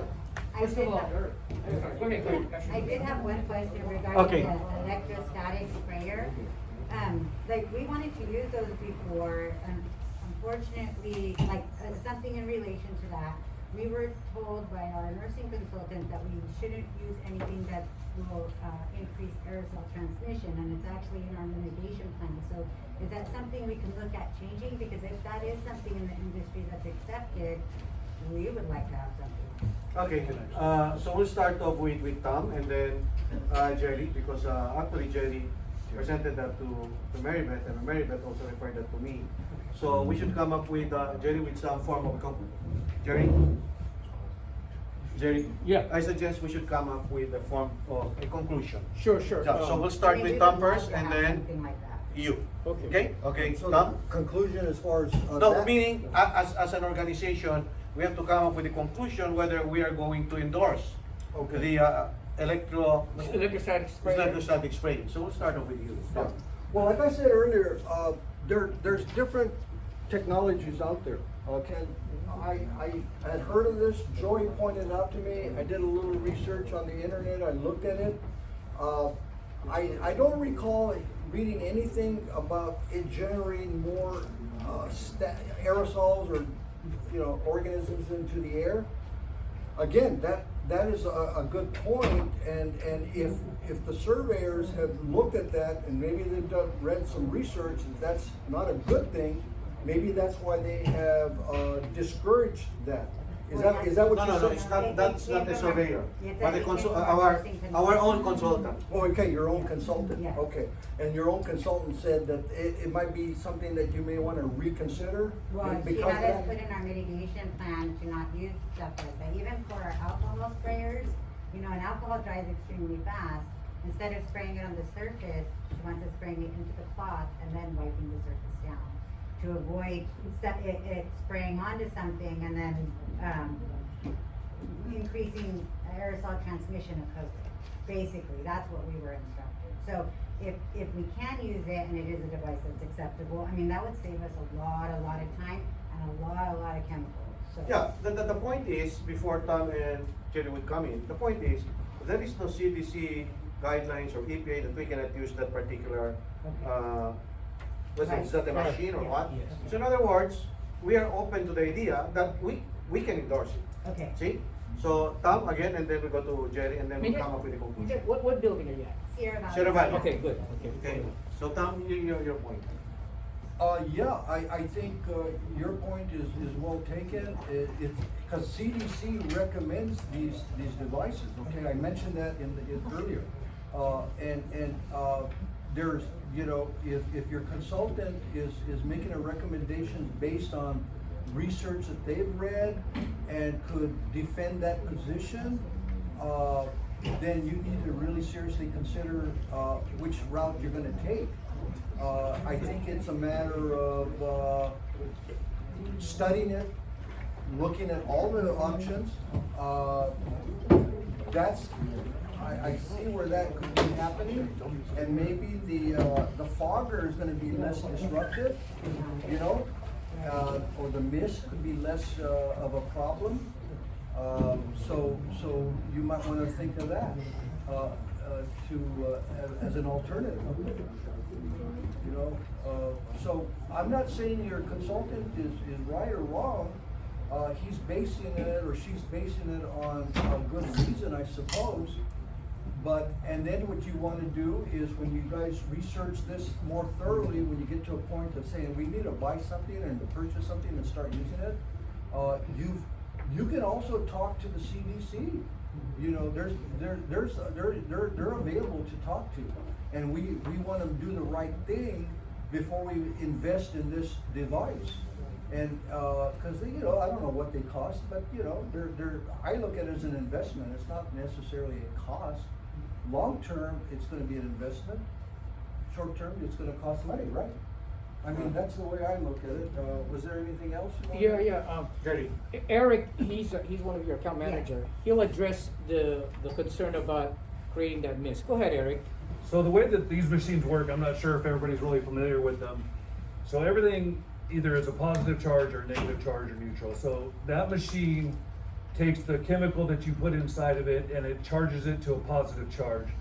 So let's say I'm here and I'm spraying this can. When it comes out, it's a positive charge, so it gravitates to the item that it is and it wraps around it.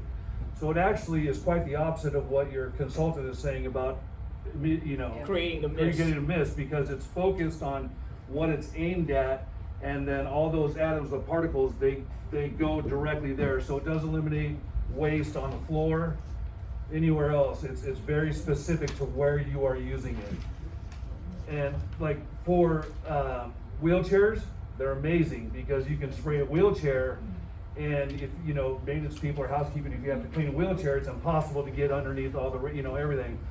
So yeah, you still have to wipe them down and clean them, but with those electrostatic sprayers, as soon as you spray that wheelchair, it's gonna get 360 degrees around everything. So that's the way it works. Okay, just to add, remember I mentioned about the UVC technology. It's a great technology, don't get me wrong, but it can only disinfect however how long the light is at. So if you're doing this, it's great, but as farther you go, it's less effective. Plus, whatever the light does not touch, it does not disinfect.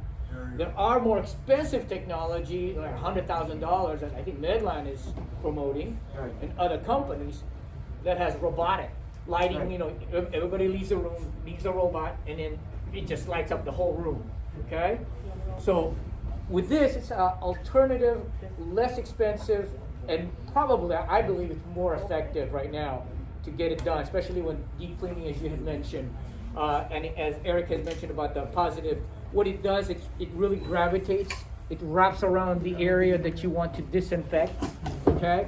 And so therefore it covers that shadow area that the light cannot hit. So, and then of course the key is using the correct disinfectant that's under the list N, which we have that as well. And the best thing is the list N that we have is a 1 minute dwell time or kill time, you might call it. Okay, so every time you use a disinfectant under list N, you have to always determine, first of all, what do you want to use it? What application you want to use it at? Second, what do you want to kill? A lot of our stuff not just kills coronavirus. We got C. diff, that's more dangerous than the coronavirus. You guys know that. We have norovirus is another problem. Okay, those are the three things that, besides COVID-19 now, but those, the norovirus and the C. diff are the ones we were very concerned before this COVID-19.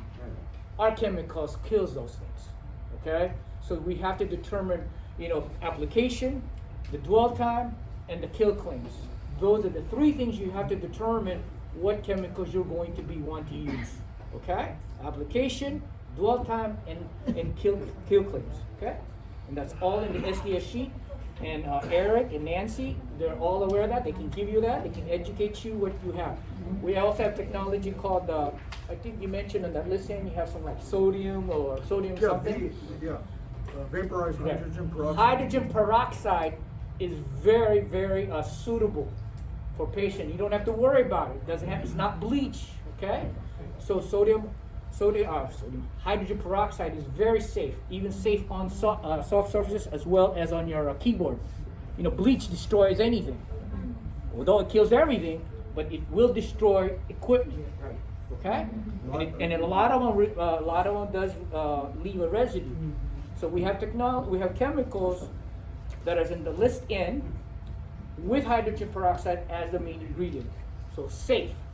Okay, and if you look at all your labels, you have caution, warning, and danger. Hydrogen peroxide, I believe, is under caution or warning, not danger. Bleach has a danger. Okay, so keep all these things in mind. But Eric and Nancy will tell you what you need. That's why they always ask you, okay, what are you trying to kill? What are you trying to apply it at? So we know exactly what you want to do. Okay? Any question? Any questions? Any questions? More questions? Yes. Hi, Jerry. How many do you recommend that we purchase of those units for a facility this size? Great question. I do not know how many square foot it does, how long the hours are. I'm not sure. Maybe Eric can answer that for this. Yeah, if you're looking at for your whole facility, one backpack, this one holds what, 4 gallons? 4 to 6 gallons. My only concern with this, come to the front, please. Yeah.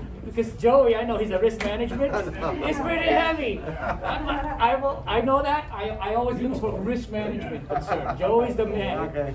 So, but this is a two. I think Tom mentioned it, 2 for 1. This is a 5 for 1. Fogger and an electrostatic sprayer. Okay. Here. And it's also got a wand. Yeah, but this is the fogger right here, guys. There's a little button right here. It's a turbo fogger. You can shoot up to 18 feet. Wow. So if you want to clean the whole room fast, this is it. The electrostatic turbo fogger. Okay, but it's gonna leave a lot of mess. All right. A lot of mist. Mist. Not mess. Mist. A lot of mist. Okay. So the chemicals we have right now is the Q128. Okay, you guys know all the Q128. That's Tom says, our chemical, that Q128, is a cleaner too. If you look at the label, it says a disinfectant cleaner.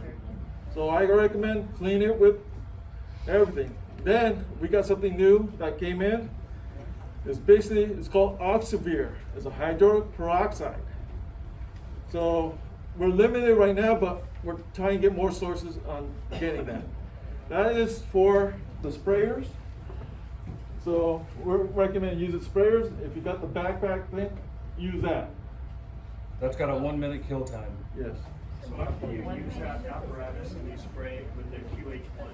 Do you still have to go through the water when you're done? Well, of course, if it's leaving more than 1 minute, slip it, The dwell time is there, okay? So if it's there more than 1 minute, because of the atmosphere, if it's drying too fast, then you have to apply it again. You have to remember the kill time, 1 minute. But sometimes it might last longer because the room is cold and you have to turn around and wipe everything back up, you know, for. Just for a safety reason, if it's Yeah. on the floor or something, as long as it's on there for 1 minute, and that's the Oxyvir. The Q128 kill time is not 1 minute. 10 Yes. minutes. It's 10 minutes. Yeah. So, That's why we recommend the Oxyvir, yeah. okay? Before we were getting Clorox, hydroxide peroxide Clorox, but we had got shut off because of we're not considered a where we're buying all our sources from. It's a Janssen. It's not a medical facility place. So we've been having issues with that. So that's why we brought this Oxyvir, and then also we got something for C. diff. It's called a Vert. So it's a Vert wipes that kill C. diff. It's also a 1 minute kill time. So do you recommend using that every time you clean? Yeah. After you deep clean, you sanitize. This is what you use. You know. So This is your last step. Yeah, this just is gonna get everywhere that if anything is missed while wiping down, that's gonna give you so much more coverage. so That's a UVC light that Yeah. Tom was mentioning, but a bigger one. That's a big one, It's yeah. a heavy one. Not but- a little one, yeah. not a little one, but 4 seconds you just pass through. So I recommend using this in your offices because you guys got a lot of paperwork and stuff. You know, bring this in and just 4 seconds. But you have to be careful with this, okay? There's no joke, all right? This will give you a sun tan. All right. So basically, yeah, and the reflections of the mirrors or any metal, you know, flash back. So you have to wear protective gear. Okay. They recommend PPE on this, okay? Right. Gloves, goggles, when The you whole use thing. this. But this is really a commercial grade. It's not the wand stuff you guys see over there. No. But you know, so if you have this, like, I recommend that one. We got it and we use it after every terminal cleaning. Can you please stand up? Yeah, sure. So that they can Yeah. see you. Well, we are using it after every terminal cleaning. We use that one, and we've been using it every afternoon for the employees' lunch. yeah. You know, after disinfecting, we use that one. Yeah, and we also use it after the COVID cleaning and stuff. We use that one too Yeah. for extra cleaning. When somebody said eye protection goggles, I think we should maybe be a little more specific because there are UVC Yes. goggles. UVC goggles. Okay, Oh, okay. it has to be UVC goggles. Your hands will be protected. Okay. UVC goggles. Not just regular like these right here. No, UVC. UVC goggles, correct, Tom? Yes. Okay, correct. UVC goggles. Long So- sleeve. Go ahead. I'm sorry, Jerry. So to make it easier, do you have, like, will you, janitor, you have like a kit that maybe we can purchase this kit and everything's in there, the glasses, the goggles, is all of what you're going over right here? Yeah, no, they have a kit for this already. I just didn't bring the It comes goggles. with a kit. It comes Yeah. with Okay, but I mean, Yeah. in terms of everything that we need to purchase to get the job done the right way, can we just say, hey, we want this from you, and then you deliver everything? Yes. Yes. Okay. The sales rep will tell you Makes it everything. easier, yeah. Yeah, Nancy and Eric would be helpful. And they do training, okay? On hands-on training. These, Yeah, that's important. They Okay. gotta be trained how to use it. Those kits, right? yeah. I don't know if, well, one facility is having a new issue, okay? Silence, please, silence. Okay. Let's listen. Basically, dust mopping. Everybody dust mops a room now, right? They're keeping their dust mops regularly. But one facility just called me yesterday, say they need 96 dust mops. The reason why? They're switching every room. They're not bringing no more dust mop to another room or cross contamination. So, if you guys are using this already, this could do your dust mop. It won't carry no big debris. But if you have to, we're ordering some dust mops, this one, for our microfiber system. All right? So, this right here is our new microfiber mop stick. You know. But it also has a level fluid, okay? The thing is, you know, our old system keeps on breaking. All right, this is our new system. It's a little bit long, stronger, okay? But we have some issues already I need to address on this. But you put your chemicals in here, it has a level thing. Tells you how much chemical fluid that is in here. So I didn't test out how many rooms that this do, but just to let you know. So basically, this is the new system where we're bringing, and you guys always have to change mops every room. Okay, so we got things that we're trying to learn and Trying teach to you avoid guys. the tradition, trying to avoid the traditional of the mops and the bucket. Yeah. Safety concerns again, the back, there's 2.5 gallons, 3 gallons, The ringers. housekeepers don't wanna do that. This way, You it dance. has a disinfectant, this in, done, rip off, next room, put another one. Did you say those are disposable or You- laundered? Launder. Yeah. You could have a container where there's a clean one and then a dirty one. So very disposable, like instant change. No worries about cross contamination as Jesse had mentioned. The dirt stays in one area, the clean. They always clean pads. But I don't want to say but housekeepers sometimes don't want to use this. I don't do the cleaning, so they must have some issue with it. Maybe they don't like that motion. Anybody got questions? Yes, I have a question about that machine right there. I know you said something about there's 4 gallons. Yeah. There's 4 gallons in that container? Yes. How many square footage would that cover? I mean, obviously it's good to have an idea. Yeah, but most of the time, we recommend not 4 gallons, just put 2 gallons in there. And how many square footage? If I recall, it's like 57,000 square feet. 57,000, 5,700. Yeah, for the 4 gallons. Oh, that's Probably the whole gallon probably clean about maybe like 5,000 square feet, 6,000 square feet. But if you cut it in half, maybe about 2,500 square feet. And how do you guys sell the formula or the solution? Is it per gallon? It's gonna, all our Oxybeer is ready to use. So you That's just why. you pour it in Yes. there. It comes in a 5-gallon pail? Yes. No, 4 gallon. 1 gallon. 1 gallon, I'm sorry. 1 1 gallon. gallon. 4 gallons in a case. Case, all right? And also we got some ready-to-use quarts. Yeah, I've seen that one. Okay, so most of you guys should be ordering the quarts already. But the gallons, you could just refill. We're having issues with the refills right now on the gallons. Okay. Thank you. All right? Any questions? We're open for any questions. Come on. This is your time now. Please, especially the IT, infection preventionist, maintenance supervisor. Yes. What about the hand sanitizers? Because the smell is very bad facility. Oh, yeah. All the chains containing for the hand sanitizer. One point, Dial had Yeah, a Dial, bad, everything. okay, one point in the past had an issue with that, okay? They fixed it. If you still have that, Yeah. tell us, we will replace it. We have no issues of replacing it. Okay, right now, hand sanitizer with Dial, we're getting better. Okay? So if you're having that issue, that means you still have that old batch. Turn around, call our sales rep, we'll gladly exchange it with no problem. Did you end up washing out, did you end up cleaning out the container and using the new dial? Have you tried the new dial that I just brought to you? Yeah, it's the same problem. There's something going on. Yeah. No, because we have no issues. Eric will make sure to get the batch number, the Yeah. lot number, Yeah. and then check find out. Because earlier during this COVID thing, Dia was overwhelmed with demand, and so just like any other companies, no one could meet that uptick of demand, 300-400%.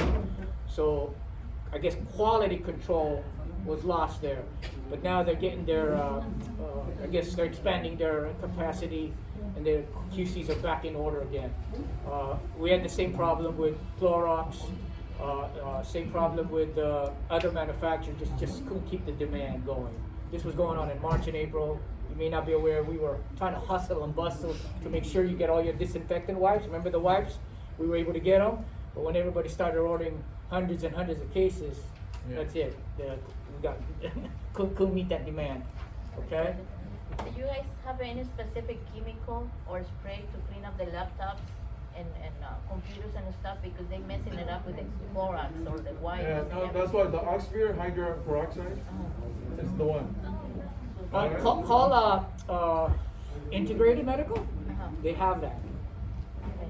They have the wipes that are safe for your laptops. Yeah, or this. Or that. Just be careful with the screen. As long as you use Reflection. hydrogen peroxide base Yeah. of wipes, you should be okay. Yeah. You should be okay. Even the regular, maybe sanitizer might even work for it already. We have plenty of those as well. Okay.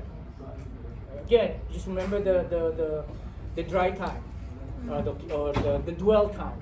Okay, because some of the Santa Claus, I think not the purple one, but the red top, the I don't know, blue top, whatever. They say kill time is like 3 minutes. Right? Test the wipe. Wipe it down. It doesn't stay wet, right? So what do? You have to do? Wipe it down again. Oh, 2 minutes, it's dry. Wipe it out. So you're using 3 cloths. That's a problem. So you got to make sure you get the right wipes, and that's why we make sure that when it says 3 minutes, it stays wet 3 minutes with 1 cloth. Okay? So we go through all of that testing, right? So we only recommend the Santa Claus, the purple one, because the rest just doesn't work. Medline's stuff doesn't work either. They call it, what is that? Kill time they call it, or something like that. We tested it. It just didn't stay wet. Okay? So the dwell time is very, very important. Okay? Because that's what the manufacturer says. 1 minute kill time, 3 minutes, that means it has to stay moist and wet. So you don't wipe it or spray bottles and then use your cloth. You did not disinfect that first surface. You gotta spray, let it sit there. Let it sit there for 1 minute. Then you can wipe it down. You don't do, I've seen all of this. Right. Guys, you didn't disinfect it, okay? You did not let the chemical work. Okay? That's a habit. No. Okay, so you got let it sit there. Spray area, let it sit there for a minute. Then disinfect. I mean, and then wipe down. Okay?